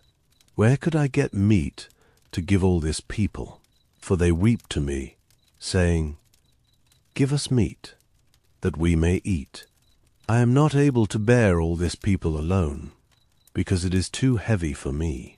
If you treat me this way, please kill me right now, if I have found favor in your sight, and do not let me see my wretchedness. The honesty of Moses is remarkable. He did not pretend to be above exhaustion. He did not maintain a public face of calm, while his spirit broke within him. He laid his burden before the Lord with raw, painful clarity. The weight of leading a rebellious people through a hostile wilderness had become more than he could carry. The Lord answered not with rebuke, but with provision. He told Moses to gather 70 men of the elders of Israel and bring them to the tent of meeting. I will come down and talk with you there, the Lord said, and I will take of the Spirit which is on you, and will put it on them, and they shall bear the burden of the people with you, that you do not bear it yourself alone. And to the people the Lord said, Sanctify yourselves for tomorrow, and you will eat meat, for you have wept in the ears of the Lord, saying, Who will give us meat to eat? For it was well with us in Egypt. Therefore the Lord will give you meat, and you will eat. You will not eat 1 day, nor 2 days, nor 5 days, nor 10 days, nor 20 days, but a whole month, until it comes out at your nostrils, and it becomes loathsome to you, because you have rejected the Lord who is amongst you, and have wept before him, saying, Why did we come out of Egypt? Moses asked, The people amongst whom I am are 600,000 men on foot, and you have said, I will give them meat, that they may eat a whole month. Shall flocks and herds be slaughtered for them, to be sufficient for them? Or shall all the fish of the sea be gathered together for them? The Lord said to Moses, Has the Lord's hand grown short? Now you will see whether my word will happen to you or not. The 70 elders were gathered, and the Spirit rested on them, and they prophesied. And the Lord sent a wind, and brought quail from the sea, and let them fall beside the camp, about a day's journey on this side, and a day's journey on the other side, around the camp, and about 2 cubits above the surface of the earth. The people rose up all that day, and all the night, and all the next day, and gathered the quail. He who gathered least gathered 10 homers. While the meat was still between their teeth, before it was chewed, the Lord's anger was kindled against the people, and the Lord struck the people with a very great plague. The name of that place was called Kibroth Hattaavah, the graves of craving, because there they buried the people who craved. The graves of craving. It is a name that carries its own warning. The people had wanted what God had not given, and when he gave it in abundance, the abundance itself became judgment. The craving that had driven them to weep at their tent doors did not end in satisfaction. It ended in a graveyard. The wilderness teaches, with painful honesty, that the heart which despises what God has provided and demands what God has not chosen to give is a heart that moves toward its own destruction. From Kibroth Hattaavah, the people journeyed to Hazeroth and remained at Hazeroth. There, Miriam and Aaron spoke against Moses because of the Cushite woman he had married. They said, "Has the Lord indeed spoken only with Moses? Has he not spoken also with us?" The challenge was not only personal, it struck at the unique place of Moses in the Lord's purposes. The Lord heard it, and the response was swift. He called Moses, Aaron, and Miriam to come out to the tent of meeting. The Lord came down in a pillar of cloud, stood at the door of the tent, and called Aaron and Miriam. He said, "Hear now my words. If there is a prophet amongst you, I, the Lord, will make myself known to him in a vision. I will speak with him in a dream. My servant Moses is not so. He is faithful in all my house. With him I will speak mouth to mouth, even plainly, and not in riddles, and he shall see the Lord's form. Why then were you not afraid to speak against my servant, against Moses?" The anger of the Lord was kindled against them, and he departed. The cloud departed from over the tent, and behold, Miriam was leprous, as white as snow. Aaron looked at Miriam, and behold, she was leprous. Aaron said to Moses, "O my Lord, please do not count this sin against us, in which we have done foolishly, and in which we have sinned." Moses cried to the Lord, saying, "Heal her, God, I beg you." Again, Moses interceded. Again, the mediator pleaded for those who had wronged him. The Lord said to Moses, "If her father had but spat in her face, should she not be ashamed 7 days? Let her be shut up outside of the camp 7 days, and after that she shall be brought in again."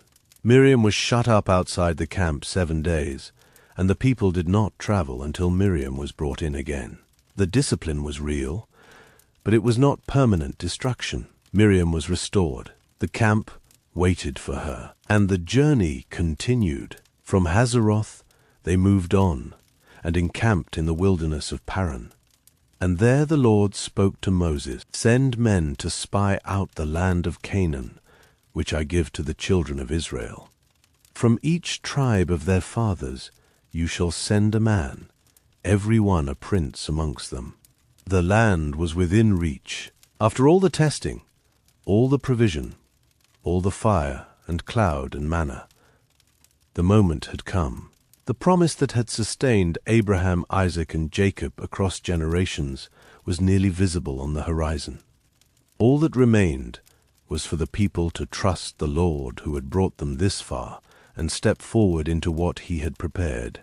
Moses sent 12 men, one from each tribe, among them Caleb the son of Jephunneh, and Joshua the son of Nun. He said to them, "Go up into the south, and go up into the hill country. See the land, what it is, and the people who dwell in it, whether they are strong or weak, whether they are few or many, and what the land is that they dwell in, whether it is good or bad, and what cities they live in, whether they live in camps or in strongholds, and what the land is, whether it is fat or lean, whether there is wood in it or not. Be courageous, and bring some of the fruit of the land." The spies went up, and spied out the land from the wilderness of Zin to Rehob, as far as the entrance of Hamath. They came to the valley of Eshcol, and cut down from there a branch with one cluster of grapes, and they carried it on a staff between 2 men, along with pomegranates and figs. The land was abundant, the fruit was real, the promise was not empty. After 40 days they returned from spying out the land. They came to Moses and to Aaron, and to all the congregation of the children of Israel in the wilderness of Paran, to Kadesh. They brought back word and showed them the fruit of the land. They told Moses, "We came to the land where you sent us. It certainly flows with milk and honey, and this is its fruit. However, the people who dwell in the land are strong, and the cities are fortified and very large. Moreover, we saw the children of Anak there." Caleb stilled the people before Moses and said, "Let us go up at once and possess it, for we are well able to overcome it." But the men who went up with him said, "We are not able to go up against the people, for they are stronger than we." They brought an evil report of the land which they had spied out to the children of Israel, saying, "The land through which we have gone to spy it out is a land that eats up its inhabitants. And all the people that we saw in it are men of great stature. There we saw the Nephilim, the sons of Anak, who come from the Nephilim. We were in our own sight as grasshoppers, and so we were in their sight." Grasshoppers. The 10 spies had looked at the giants and forgotten the God who had drowned Pharaoh's army, who had split the sea, who had shaken Sinai with fire. They measured themselves against the inhabitants of the land and found themselves small. They did not measure the inhabitants against the Lord and find them nothing. All the congregation lifted up their voice and cried, and the people wept that night. All the children of Israel murmured against Moses and against Aaron.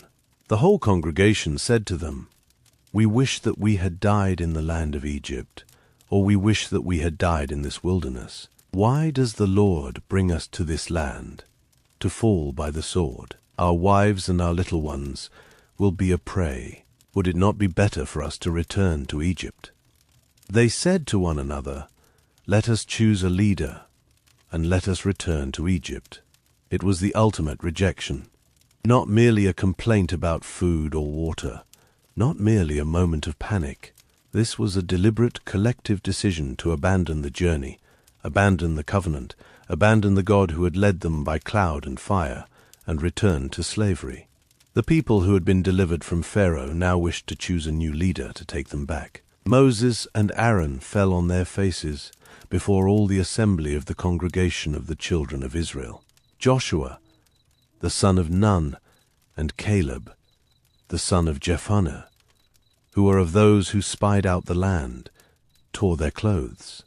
They spoke to all the congregation of the children of Israel, saying, "The land which we passed through to spy it out is an exceedingly good land. If the Lord delights in us, then he will bring us into this land and give it to us, a land which flows with milk and honey. Only do not rebel against the Lord, neither fear the people of the land, for they are bread for us. Their defense is removed from over them, and the Lord is with us.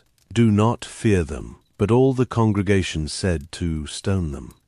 The glory of the Lord appeared in the tent of meeting to all the children of Israel. The Lord said to Moses, "How long will this people despise me? How long will they not believe in me?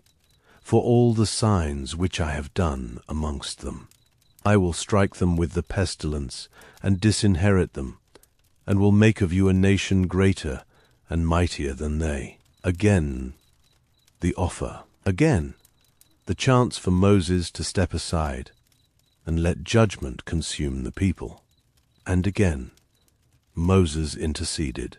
Moses said to the Lord, "Then the Egyptians will hear it, for you brought up this people in your might from amongst them. They will tell it to the inhabitants of this land. They have heard that you, Lord, are amongst this people. For you, Lord, are seen face to face, and your cloud stands over them, and you go before them in a pillar of cloud by day and in a pillar of fire by night.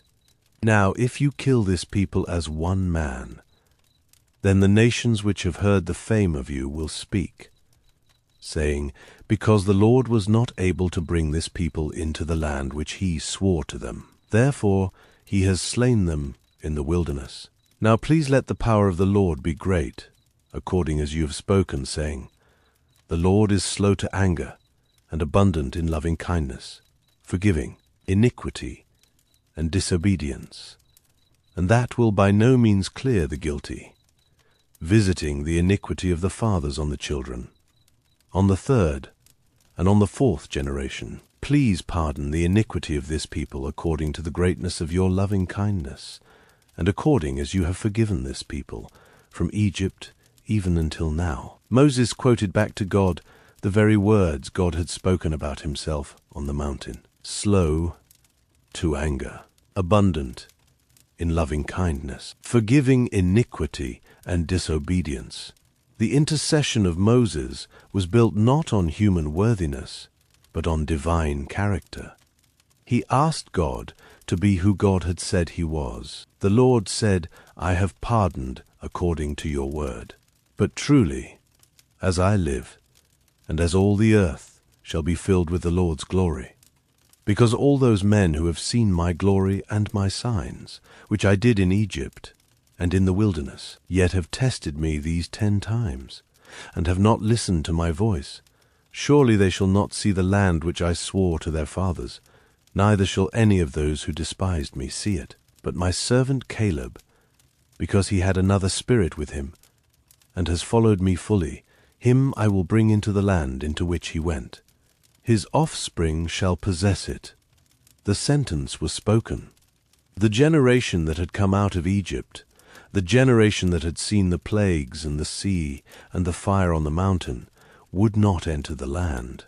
They would wander in the wilderness for 40 years, 1 year for each of the 40 days the spies had been in the land, until the bodies of the unfaithful generation had fallen in the desert.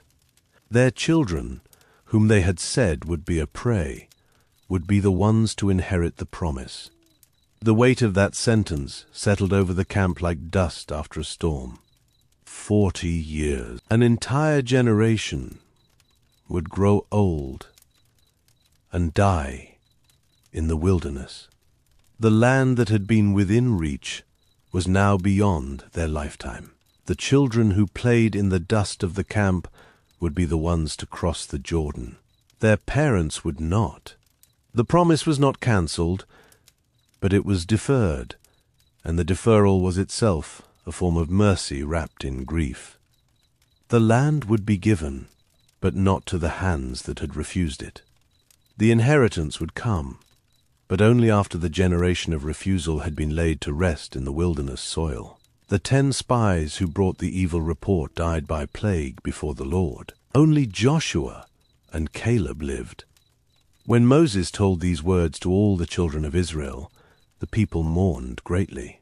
They rose up early in the morning and went to the top of the mountain, saying, Behold, we are here, and will go up to the place which the Lord has promised, for we have sinned. Moses said, Why now do you disobey the commandment of the Lord, since it will not prosper? Do not go up, for the Lord is not amongst you, lest you be struck down before your enemies. The Amalekites and the Canaanites are there before you, and you will fall by the sword. But they presumed to go up to the top of the mountain, the ark of the Lord's covenant, and Moses did not depart out of the camp. Then the Amalekites came down, and the Canaanites who lived in that mountain, and struck them and beat them down. The reversal was complete. The people who had refused to go up when the Lord commanded now went up when the Lord forbade. The disobedience that feared the giants was followed by the presumption that ignored the warning. Both were forms of unbelief. Both led to defeat. The wilderness does not reward either cowardice or arrogance. It rewards only the steady, humble trust that listens to the voice of God and moves when he says move, and stays when he says stay. And so the years of wandering began. The generation that had come out of Egypt would spend the rest of their lives in the wilderness, not as punishment for one isolated sin, but as the consequence of a pattern of unbelief that had shown itself at every turn. From the Red Sea to Marah, from the manna to the golden calf, from the quail to the spies, the people had been given sign after sign, provision after provision, mercy after mercy, and still they had not trusted the Lord. The years that followed are largely silent in the biblical record. The narrative compresses decades into a few chapters. The wilderness swallowed those years. Men grew old. Women bore children who would become the next generation. The manna continued to fall. The cloud continued to lead. The tabernacle continued to stand at the center of the camp. The sacrifices continued to burn. The Lord did not leave his people, even when their sentence was being served. Imagine the mornings, the same manna on the ground, gathered by the same hands, year after year. The same cloud overhead, leading them to places that were not the promised land, resting them in stretches of wilderness that bore no name worth remembering. The children grew taller. The elders grew slower. The tents were patched and repatched. Sandals that should have worn through did not wear through, because the Lord sustained even the smallest details of their daily life. Their clothes did not become old upon them. Their feet did not swell. The quiet faithfulness of God in those silent years is almost more astonishing than the dramatic miracles that marked the story's turning points. There were births and deaths. There were ordinary days of moving camp and ordinary evenings of settling in. There were Sabbaths kept and sacrifices offered. The priests went about their duties. The Levites guarded the tabernacle. The laws given at Sinai were taught, discussed, and applied. The life of the camp continued in a rhythm that was both mundane and sacred, because even the most ordinary day in the wilderness was lived under the cloud of the Lord. And yet, the discipline was real. The sentence was not symbolic. Year after year, the older men grew frailer. Year after year, families gathered around a fire that had one fewer voice than the year before. The fathers who had refused to enter the land at Kadesh were dying, slowly and steadily, in the very wilderness they had chosen over the promise. Their children watched them age and pass, and the children grew up knowing that the story of the spies was not just a cautionary tale. It was the reason they were still here, still walking, still waiting for a crossing that their parents would never make. But even in the discipline, the Lord remained faithful. The manna still fell. The cloud still led. The fire still burned. The tabernacle still stood at the center of the camp, and the sacrifices still rose each morning and evening. The God who had sentenced the generation had not abandoned it. He walked with them through the sentence as surely as he had walked with them through the sea. The discipline was not hatred. It was the grief of a holy God whose children had refused his gift, and whose faithfulness outlasted even their refusal. There were evenings when the camp grew still, and the wind carried the scent of the desert across the tents. And somewhere a mother sang a child to sleep with words from the song Moses had taught them. There were mornings when the manna glistened on the ground like frost, and a boy too young to remember Sinai bent down to gather it, not knowing that the bread beneath his fingers was the daily proof of a covenant his grandparents had nearly destroyed. The wilderness was shaping these children into something their parents had not been. It was teaching them, in the only way a wilderness can, that the Lord is trustworthy, even when the road is long. But the silence was broken from time to time by events that showed the same patterns at work. Korah, the son of Izhar, the son of Kohath, the son of Levi, with Dathan and Abiram, the sons of Eliab, and on the son of Peleth, sons of Reuben, took men, and rose up before Moses with certain of the children of Israel, 250 princes of the congregation, called to the assembly, men of renown. They assembled themselves together against Moses and against Aaron, and said to them, "You take too much on yourselves, since all the congregation are holy, every one of them, and the Lord is amongst them. Why then do you lift yourselves up above the assembly of the Lord?" When Moses heard it, he fell on his face. He said to Korah and to all his company, "In the morning the Lord will show who are his, and who is holy, and will cause him to come near to him. Even him whom he shall choose, he will cause to come near to him." The challenge of Korah was a challenge to the appointed order. It was dressed in the language of equality. All the congregation are holy. But its root was ambition. It was not a plea for holiness, but a grab for authority. The distinction matters, because the wilderness teaches that closeness to God is not the same as claiming God's authority for oneself. Moses told Korah and his company to take censers, put fire in them, and put incense on them before the Lord.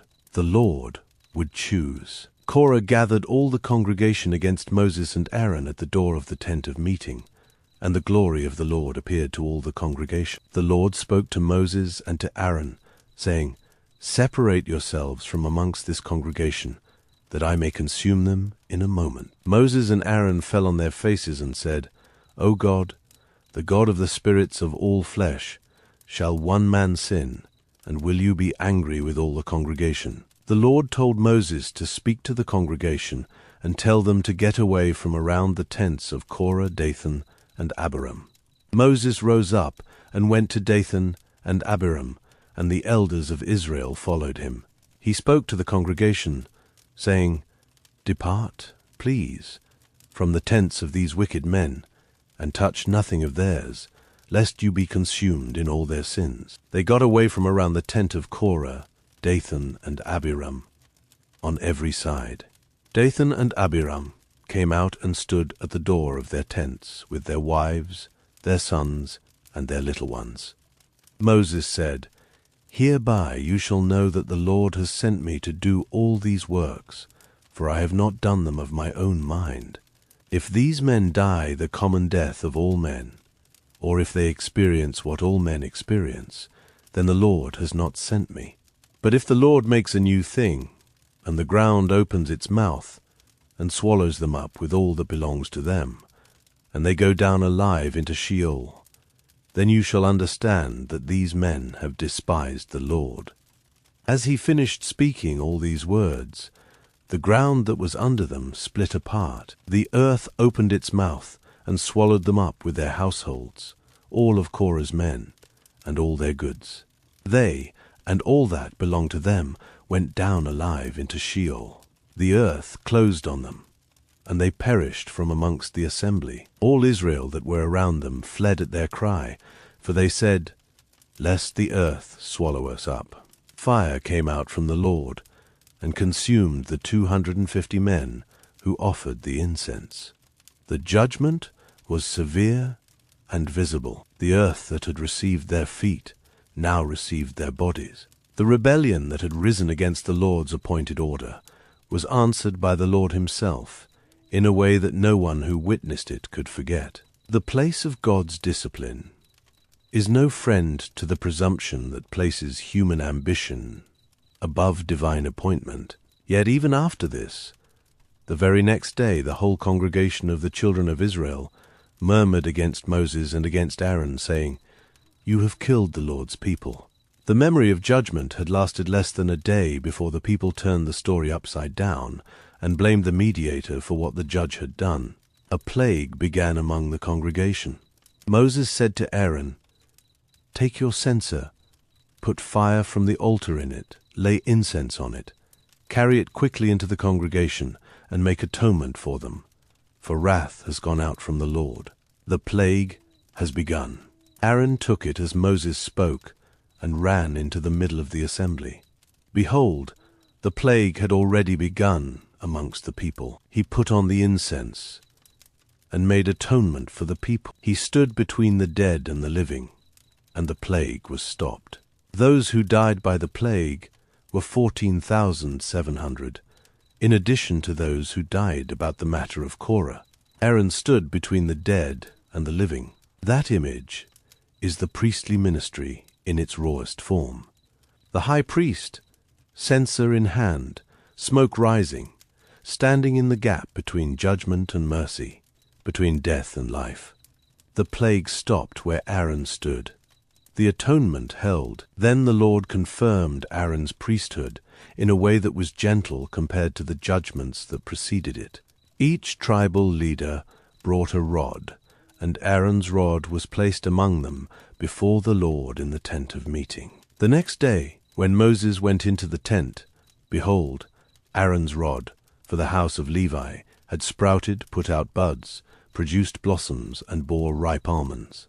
A dead stick had come to life overnight. The rod that had lain among 11 other dead sticks was the one that bloomed. The Lord said to Moses, "Put back Aaron's rod before the testimony, to be kept for a token against the children of rebellion, that you may make an end of their murmurings against me, that they not die." The almond blossoms on a dead rod were a sign of the same power that had brought water from rock and bread from sky. The God who gives life can give it to anything, even to what seems completely finished. Aaron's rod was kept in the tabernacle as a perpetual reminder. The Lord chooses whom he chooses, and what he chooses comes to life. The years continued to pass. The generation that had refused to enter the land grew older. Sons became fathers. Daughters became mothers. The children who would one day inherit the promise grew up knowing only the wilderness, only the manna, only the cloud, only the fire. They had never seen Egypt. They had never tasted the meat pots their parents mourned.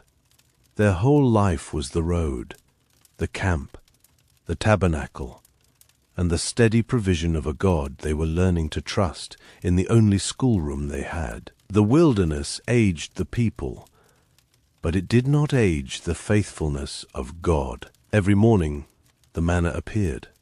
Every night the fire burned. Every time the cloud lifted, the camp moved. Every time the cloud settled, the camp rested. The rhythm was steady and unbroken, even as the faces around the campfires changed, even as the voices that had once sung by the sea grew quiet, one by one, and were heard no more. Then the children of Israel, the whole congregation, came into the wilderness of Zin in the first month, and the people stayed in Kadesh. Miriam died there and was buried there.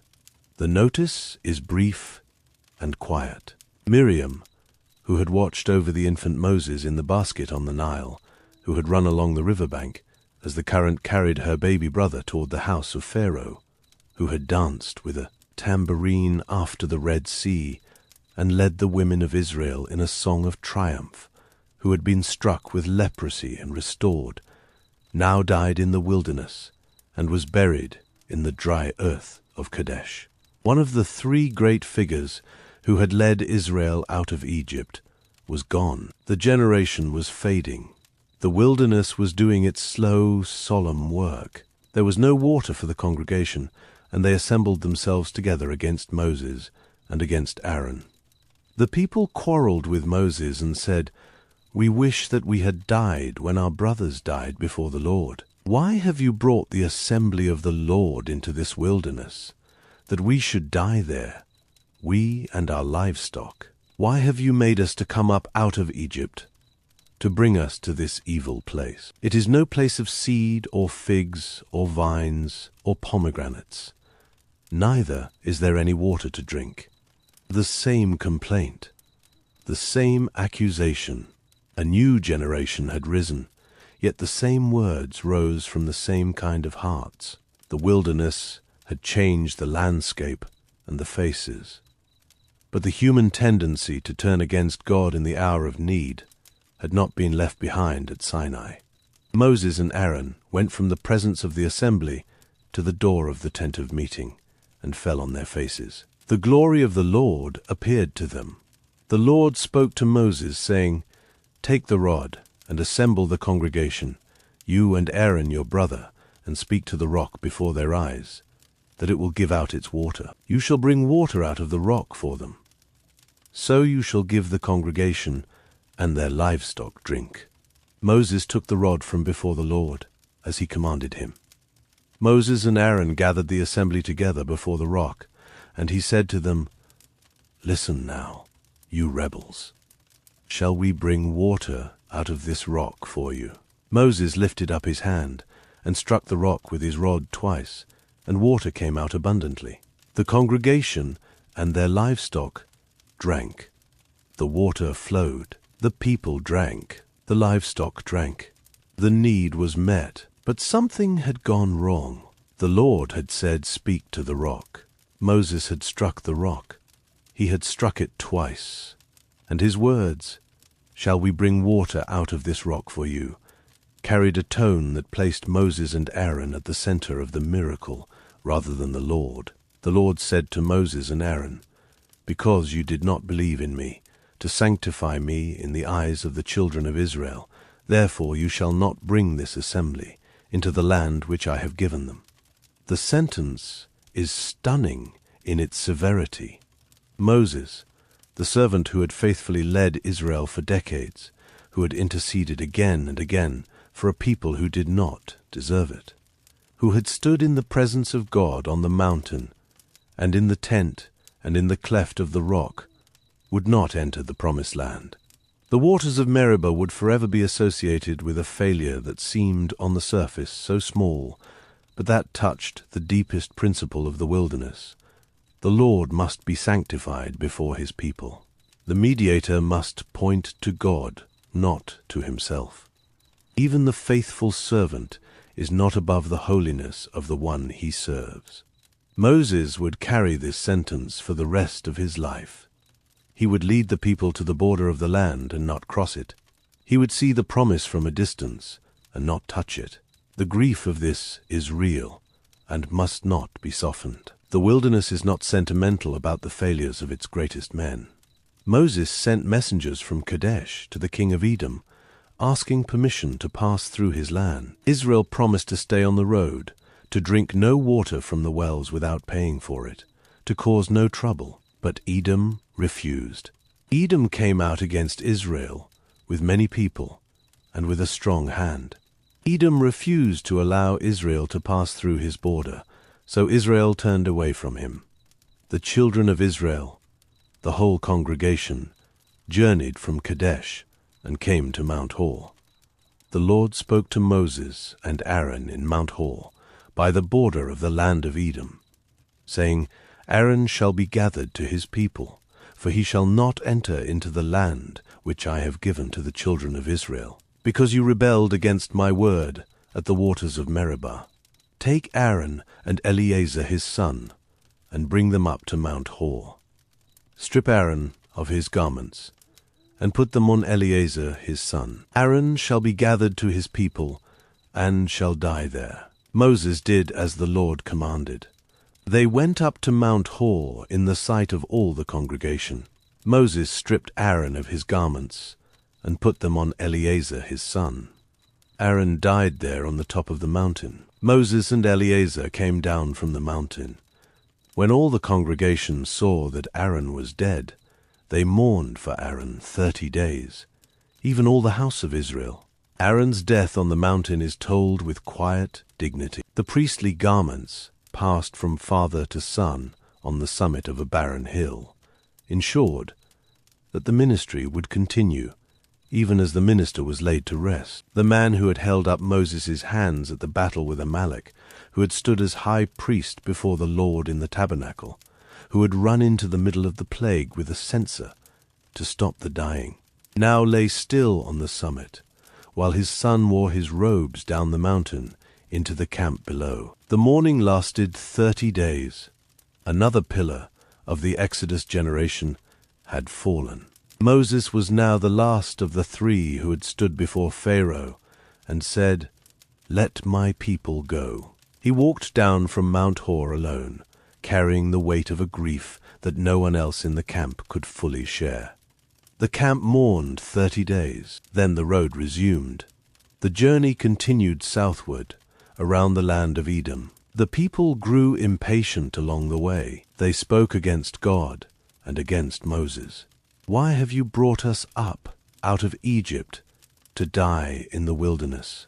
For there is no bread, there is no water, and our soul loathes this light bread." The Lord sent venomous serpents amongst the people, and they bit the people. Many people of Israel died. The people came to Moses and said, "We have sinned, because we have spoken against the Lord and against you. Pray to the Lord that he take away the serpents from us." Moses prayed for the people. The Lord said to Moses, "Make a venomous serpent and set it on a pole. It shall happen that everyone who is bitten, when he sees it, shall live." Moses made a serpent of bronze and set it on the pole. If a serpent had bitten any man, when he looked at the bronze serpent, he lived. The remedy was strange and beautiful. The people were dying of serpent bites. The cure was not the removal of the serpents, but the lifting up of a bronze serpent on a pole. Those who looked at it lived. Those who refused to look died. The act required no strength, no payment, no merit. It required only one thing: looking, turning the eyes toward what God had lifted up, and trusting that it would be enough. The poison remained in the wound, but the gaze upon the lifted serpent drew the life of God into the body that was dying. It was grace in its simplest, most scandalous form, not a reward for good behavior, not a bargain struck with heaven, a gift offered freely, received by sight alone. Later generations would see in this a shadow of something greater still. As Moses lifted up the serpent in the wilderness, even so must the Son of Man be lifted up, that whoever believes in him should not perish, but have eternal life. But that belongs to another story. In the wilderness, the immediate truth was plain. God provided a remedy, and the remedy required faith expressed in the simplest of actions. Look and live. The people journeyed on. They passed through the wilderness and came to the borders of the lands east of the Jordan. They sent messengers to Sihon, king of the Amorites, asking for passage. Sihon refused and gathered his people to fight against Israel. But the Lord gave Israel victory. They struck Sihon with the edge of the sword and possessed his land. They also turned and went up by the way of Bashan. Og, the king of Bashan, came out against them, he and all his people, to battle at Edrei. The Lord said to Moses, "Do not fear him, for I have delivered him into your hand with all his people and his land." They struck him until there was no one remaining alive, and they possessed his land. The victories east of the Jordan were the first tastes of the fulfillment that had been promised for so long. The people who had been condemned to wander were now, through their children, beginning to take possession. The land was opening before them. The wilderness was yielding to something new. After decades of walking in circles, after years of discipline and waiting, the road was finally leading somewhere that felt like arrival. The promise, tested by 40 years of wandering, was at last becoming tangible beneath their feet.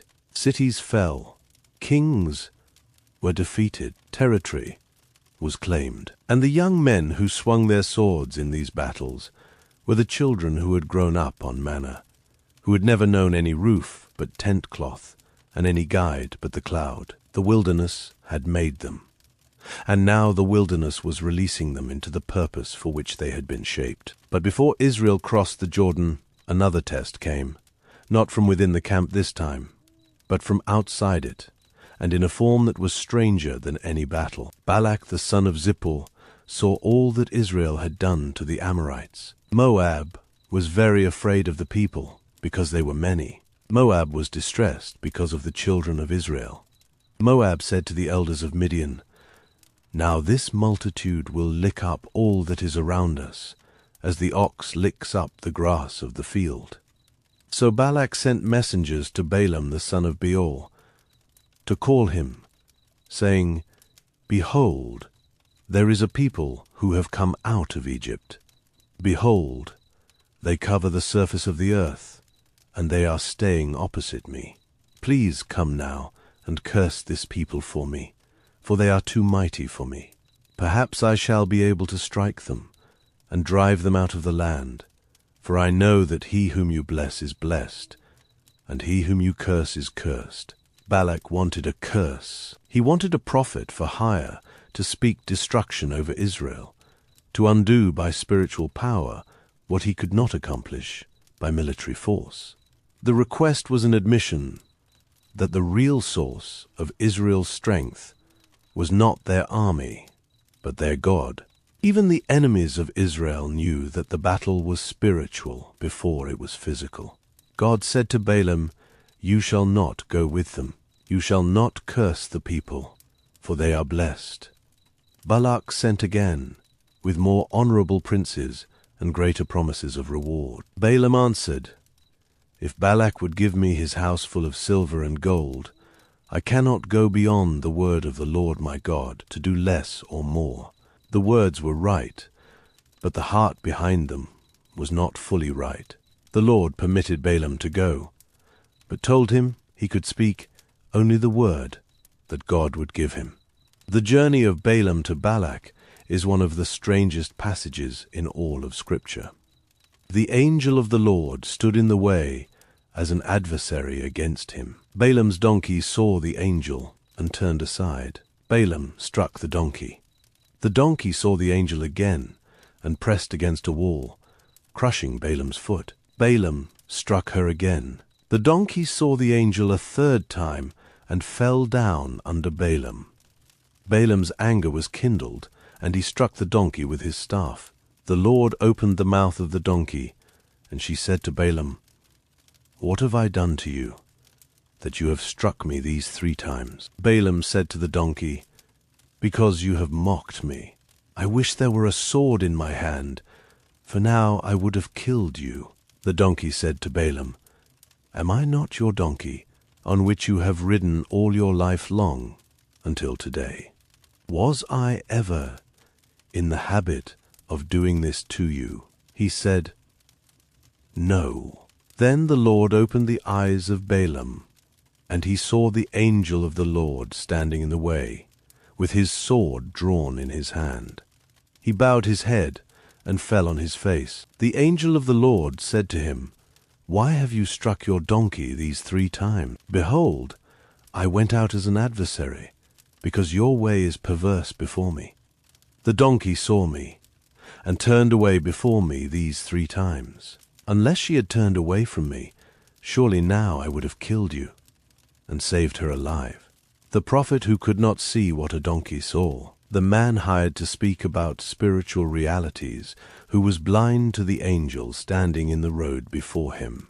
The irony is gentle and devastating. God can use any creature he chooses, and the wisest of men can be more blind than the humblest of beasts when the heart is bent toward its own desire. Balaam came to Balak. Sacrifices were offered.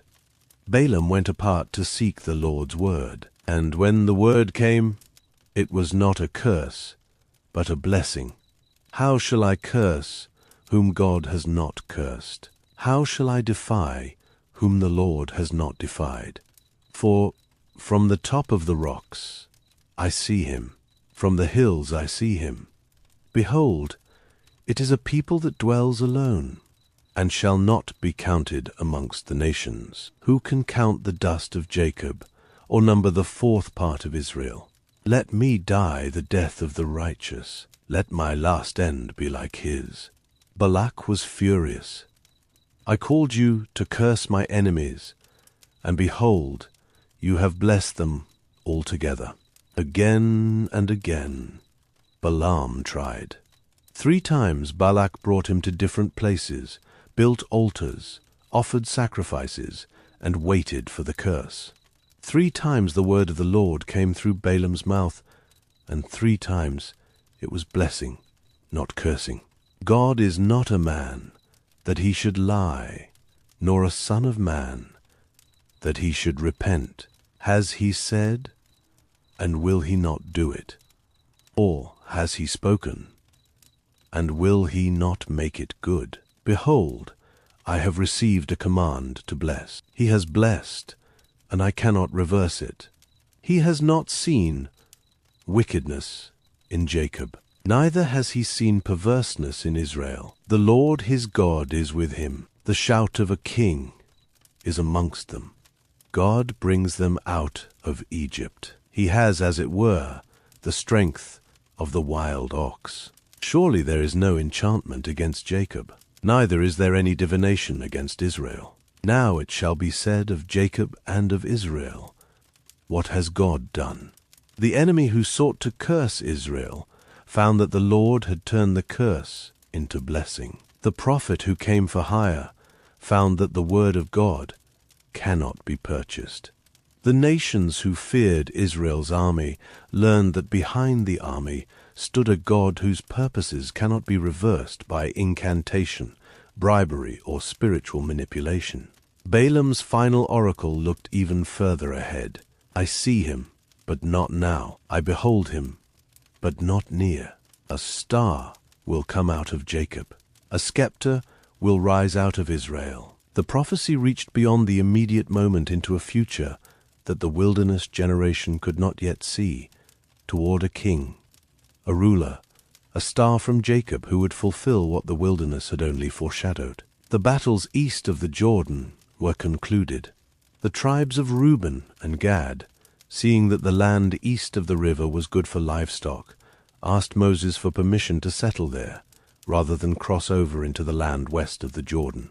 Moses rebuked them at first, fearing a repetition of the spies' cowardice. But they agreed to cross over armed before their brothers and fight until the whole land was subdued, and only then return to the east. Moses accepted the agreement. The camp was now on the plains of Moab, by the Jordan across from Jericho. The wilderness journey was nearly over. The land was visible across the river, its hills green against the distant sky. A new generation stood where their parents had refused to stand. The river that separated them from the promise flowed quietly below, and on its far side lay the inheritance that had been 40 years in coming. And Moses, who had led them from Egypt to this threshold, knew that he would not cross with them. The Lord said to Moses, Go up into this mountain of Abarim, and see the land which I have given to the children of Israel. When you have seen it, you also shall be gathered to your people, as Aaron your brother was gathered, because you rebelled against my word in the wilderness of Zin, in the strife of the congregation, to sanctify me at the waters before their eyes. Moses spoke to the Lord, saying, Let the Lord, the God of the spirits of all flesh, appoint a man over the congregation who may go out before them, and who may come in before them, and who may lead them out, and who may bring them in, that the congregation of the Lord may not be as sheep which have no shepherd. Even in the hour when his own sentence was confirmed, Moses' first thought was for the people, not for himself, not for the land he would not enter, for the flock, that the congregation of the Lord may not be as sheep which have no shepherd. The heart of the mediator, the man who had stood between God and the people for 40 years, beat with the same love at the end as it had at the beginning. The Lord said to Moses, Take Joshua the son of Nun, a man in whom is the Spirit, and lay your hand on him.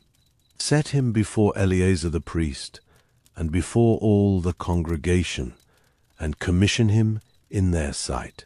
You shall give from your honor to him, that all the congregation of the children of Israel may obey. Moses did as the Lord commanded him. He took Joshua, set him before Eleazar the priest, and before all the congregation laid his hands on him, and commissioned him, as the Lord spoke by Moses. The passing of leadership was not casual. It was public, priestly, and authorized by the Lord. Joshua, who had been Moses' servant from his youth, who had stood with Caleb against the 10 spies, who had fought at Rephidim, while Moses held up his hands, was now set before all Israel as the one who would lead them into the land that Moses could see but not enter. The old shepherd's hands rested on the young warrior's head, and in that touch passed the authority of 40 years of faithful service. The people watched, and they understood. The journey would continue, the leadership would change. But the Lord who had been with Moses would be with Joshua, and the promise that had sustained the wilderness road would sustain the road ahead. Then Moses spoke to all Israel the words that fill the book of Deuteronomy, his final addresses, his farewell, his last great teaching before death. He stood before the people he had led for 4 decades, and the words that came were not the words of a man in a hurry. They were the words of a father, a shepherd, a servant of the Lord who had seen everything, endured everything, and still loved the people to whom he spoke. The plains of Moab stretched wide around him. The Jordan glinted in the distance. The mountains of the promised land rose beyond the river, close enough to see, too far for Moses to touch. He began by recounting the journey. The Lord your God has blessed you in all the work of your hand. He has known your walking through this great wilderness. These 40 years the Lord your God has been with you. You have lacked nothing.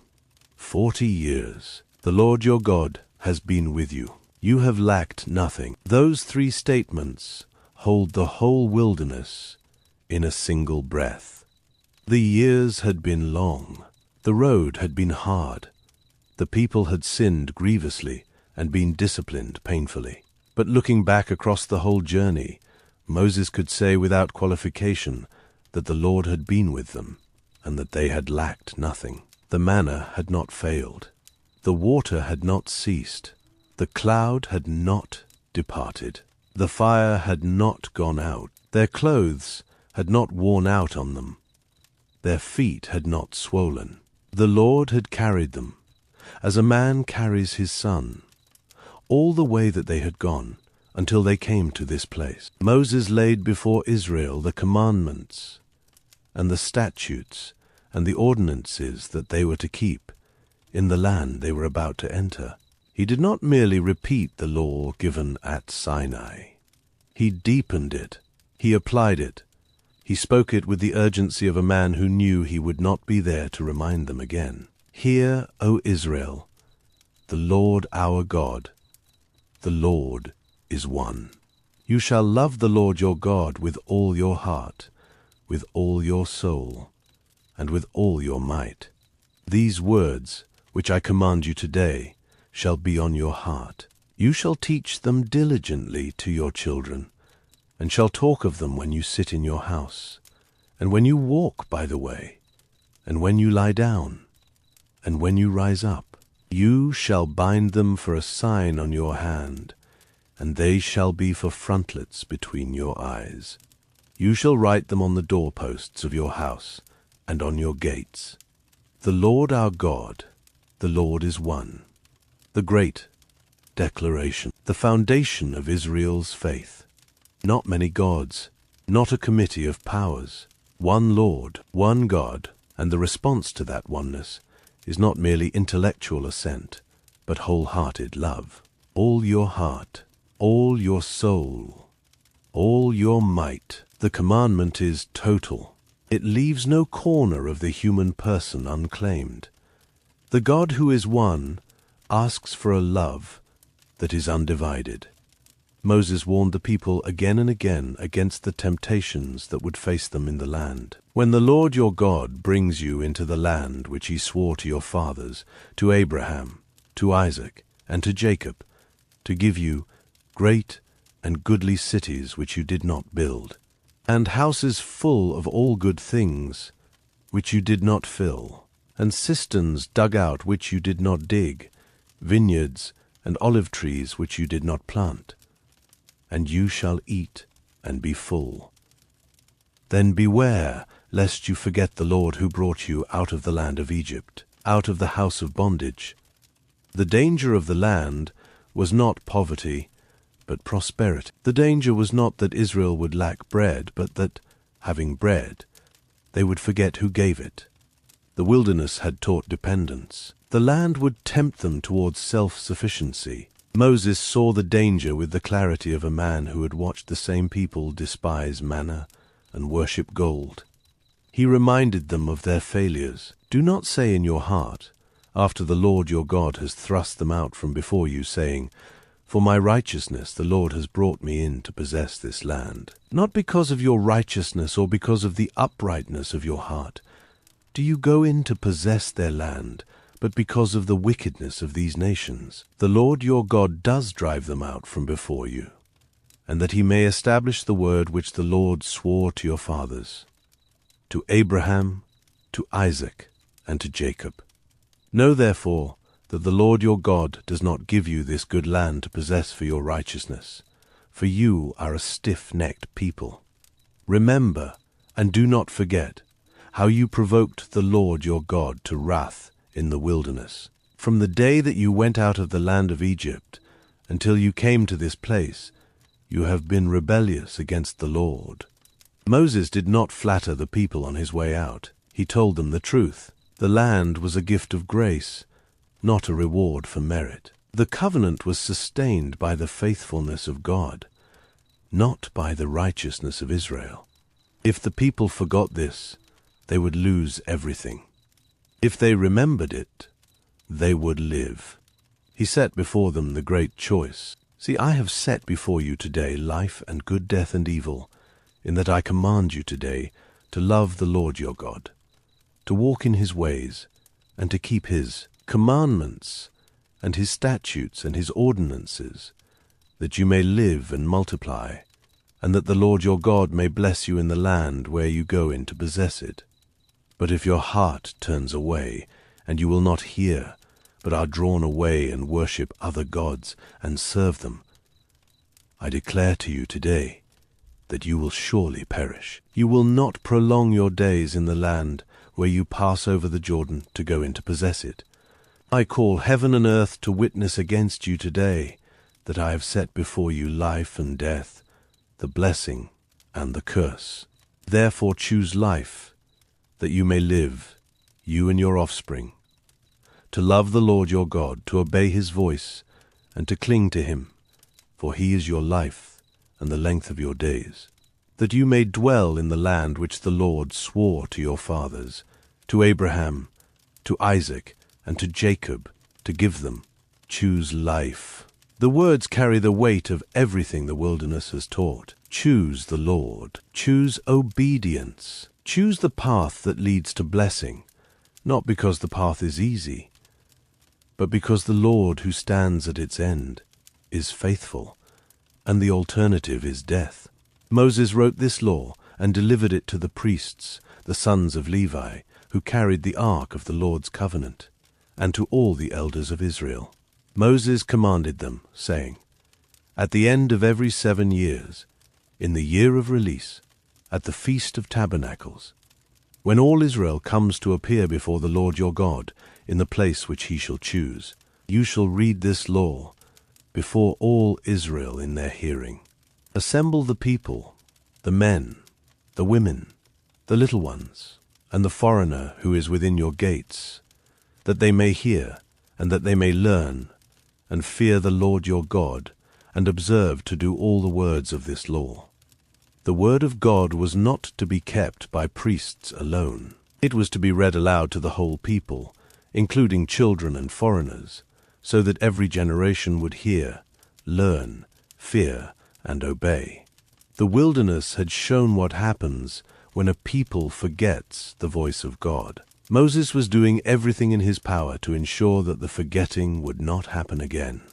Then Moses spoke a song to all Israel, a song the Lord had commanded him to write and teach the people, so that it would be a witness for the Lord against the children of Israel when they turned away in the future. Give ear, O heavens, and I will speak. Let the earth hear the words of my mouth. My doctrine shall drop as the rain. My speech shall condense as the dew, as the small rain on the tender grass, as the showers on the herb. For I will proclaim the Lord's name. Ascribe greatness to our God, the rock. His work is perfect, for all his ways are just. A God of faithfulness, and without iniquity, just and right is he. The song moved through the history of God's faithfulness and Israel's unfaithfulness. It spoke of the Lord finding Israel in a desert land, in the waste howling wilderness, encircling him, caring for him, keeping him as the apple of his eye. As an eagle that stirs up her nest, that flutters over her young, he spread abroad his wings, he took them, he bore them on his feathers. The Lord alone led him. There was no foreign god with him, but the song also warned of the turning away that would come. Jeshurun grew fat and kicked. You have grown fat, you have grown thick, you have become sleek. Then he forsook God who made him, and lightly esteemed the rock of his salvation. The song is not comfortable listening. It is a prophetic warning embedded in poetry, given to a people who would need it more than they knew. Moses knew they would fail. God knew they would fail, but the song would remain when the singer was gone, and it would call the people back to the truth they had heard at the edge of the promised land. Moses also blessed the tribes of Israel before his death, one by one, with words that reached both backward into their history and forward into their inheritance. Each tribe received its portion of the old shepherd's final benediction. The blessings were not identical because the tribes were not identical. Each had its own character, its own calling, its own place in the story that was still unfolding.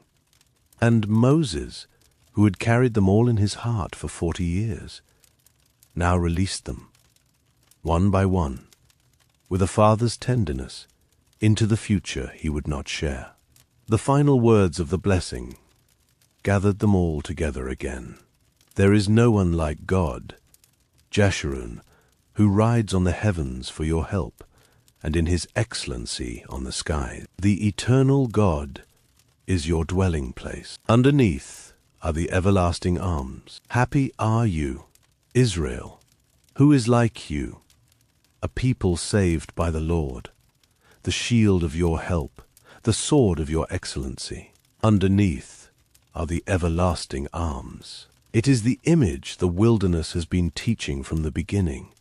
The arms of God beneath a people who stumble, who fall, who fail, who wander, who complain, who worship golden calves and weep for Egyptian garlic and refuse the land their God has given them. Underneath all of it, through all of it, beneath every rebellion and every restoration, the everlasting arms have never let go. Then Moses went up from the plains of Moab to Mount Nebo, to the top of Pisgah, which is opposite Jericho. The climb must have been slow. Moses was 120 years old, though his eye was not dim, nor his natural force abated. He climbed alone, leaving the camp behind, leaving Joshua behind, leaving the people who had been his burden and his joy for decades. Each step upward was a step away from everything he had known and toward something he could not yet fully see. The plains of Moab spread out below him, dotted with the tents of Israel. The Jordan glinted in the valley, and as he climbed higher, the land beyond the river began to appear, ridge after ridge, hill after hill, spreading in every direction under the wide and ancient sky. The Lord showed him all the land, Gilead as far as Dan, and all Naphtali, and the land of Ephraim and Manasseh, and all the land of Judah as far as the western sea, and the south, and the plain of the valley of Jericho, the city of palm trees, as far as Zor. The Lord said to him, This is the land which I swore to Abraham, to Isaac, and to Jacob, saying, I will give it to your offspring. I have caused you to see it with your eyes, but you shall not go over there. Moses saw it all, the land of promise, the land of milk and honey, the land for which the patriarchs had hoped and the people had wandered, lay before him in its fullness. He could see the hills where Judah would settle, the valleys where Ephraim would plant, the distant shimmer of the western sea. He saw with his own eyes the fulfillment of a promise older than his own life, older than the wilderness, older than Egypt, and he could not cross into it. The seeing was a mercy, the not crossing was a discipline, and both came from the same hand of God, who gives with one hand what he withholds with the other, and whose wisdom is deeper than any mortal grief. So Moses, the servant of the Lord, died there, in the land of Moab, according to the Lord's word. He buried him in the valley, in the land of Moab, opposite Beth Peor.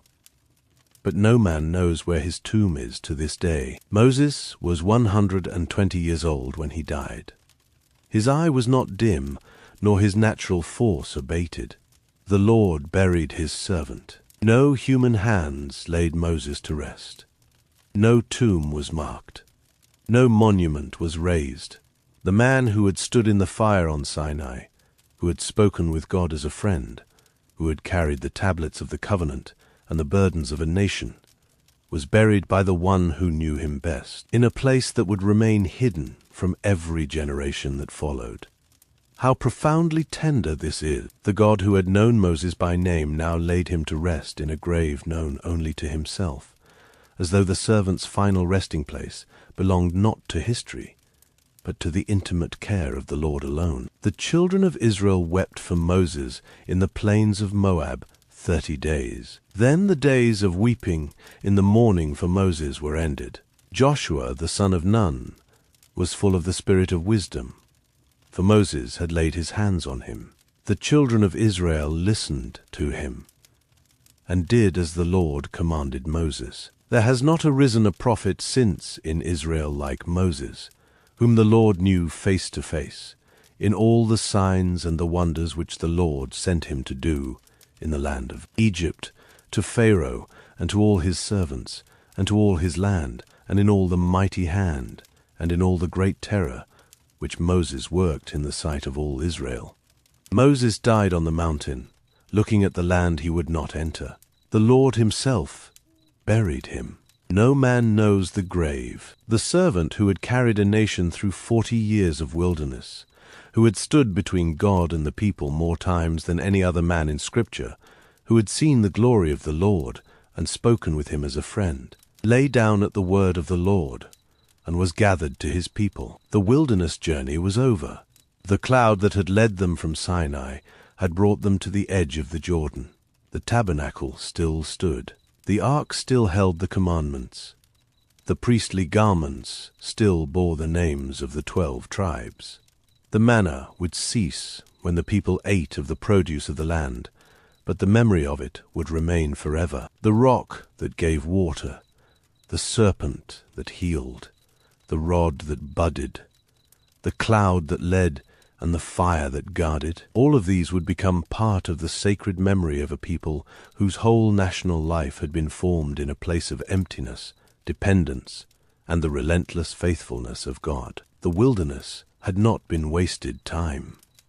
It had not been a detour. It had been the schoolroom in which Israel learned, however imperfectly, that the Lord is God, that his word is true, that his provision is sufficient, that his holiness is not a metaphor, and that his mercy is wider than human failure. Every complaint and every provision, every rebellion and every restoration, every judgment and every act of grace had been part of a single story. And the story's deepest truth was not about Israel's strength, but about the Lord's steadfastness.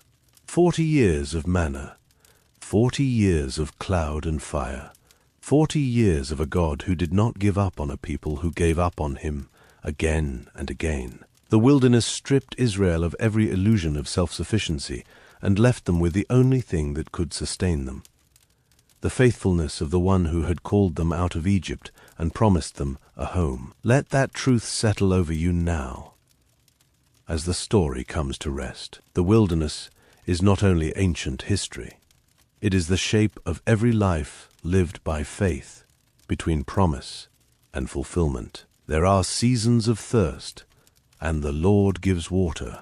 There are seasons of hunger, and the Lord gives bread. There are seasons of failure, and the Lord gives mercy. There are moments when the ground seems to open beneath us, and the Lord is still holy. There are nights when the road is dark, and the fire still burns above the camp. The God who led Israel through the wilderness is the same God who watches over you tonight. He does not change. He does not forget. He does not grow weary of providing for those he has called his own. Moses saw the land from the mountain and could not enter it. But the story did not end on that mountain. Joshua would cross the Jordan. The people would enter the land. The promise given to Abraham would begin to unfold in ways that would carry forward through centuries, through kings and prophets, through exile and return, until the fullness of time brought another son, born under the law, into a world that was still waiting, still thirsty, still in need of a deliverer greater than Moses. But that is a story for another night. For now, let the camp grow quiet. Let the fire burn low. Let the cloud rest over the tabernacle. Let the children of Israel sleep in their tents, and let you sleep too, held by the same God who held them. May the Lord who healed the bitter waters bring sweetness to your rest tonight. May the Lord who rained bread from heaven give you what you need for tomorrow. May the Lord who spoke from the fire and showed mercy after the golden calf forgive whatever weighs on your heart and quiet whatever troubles your mind. May the Lord who knew Moses face to face draw near to you now, gently, in the stillness of this hour. This has been the Shepherd's Bible. Rest now beneath the faithfulness of God, and when the night is ready, we will walk together again through the sacred story. Sleep well. The cloud is still above the camp. The Lord is still with his people, and he is still with you.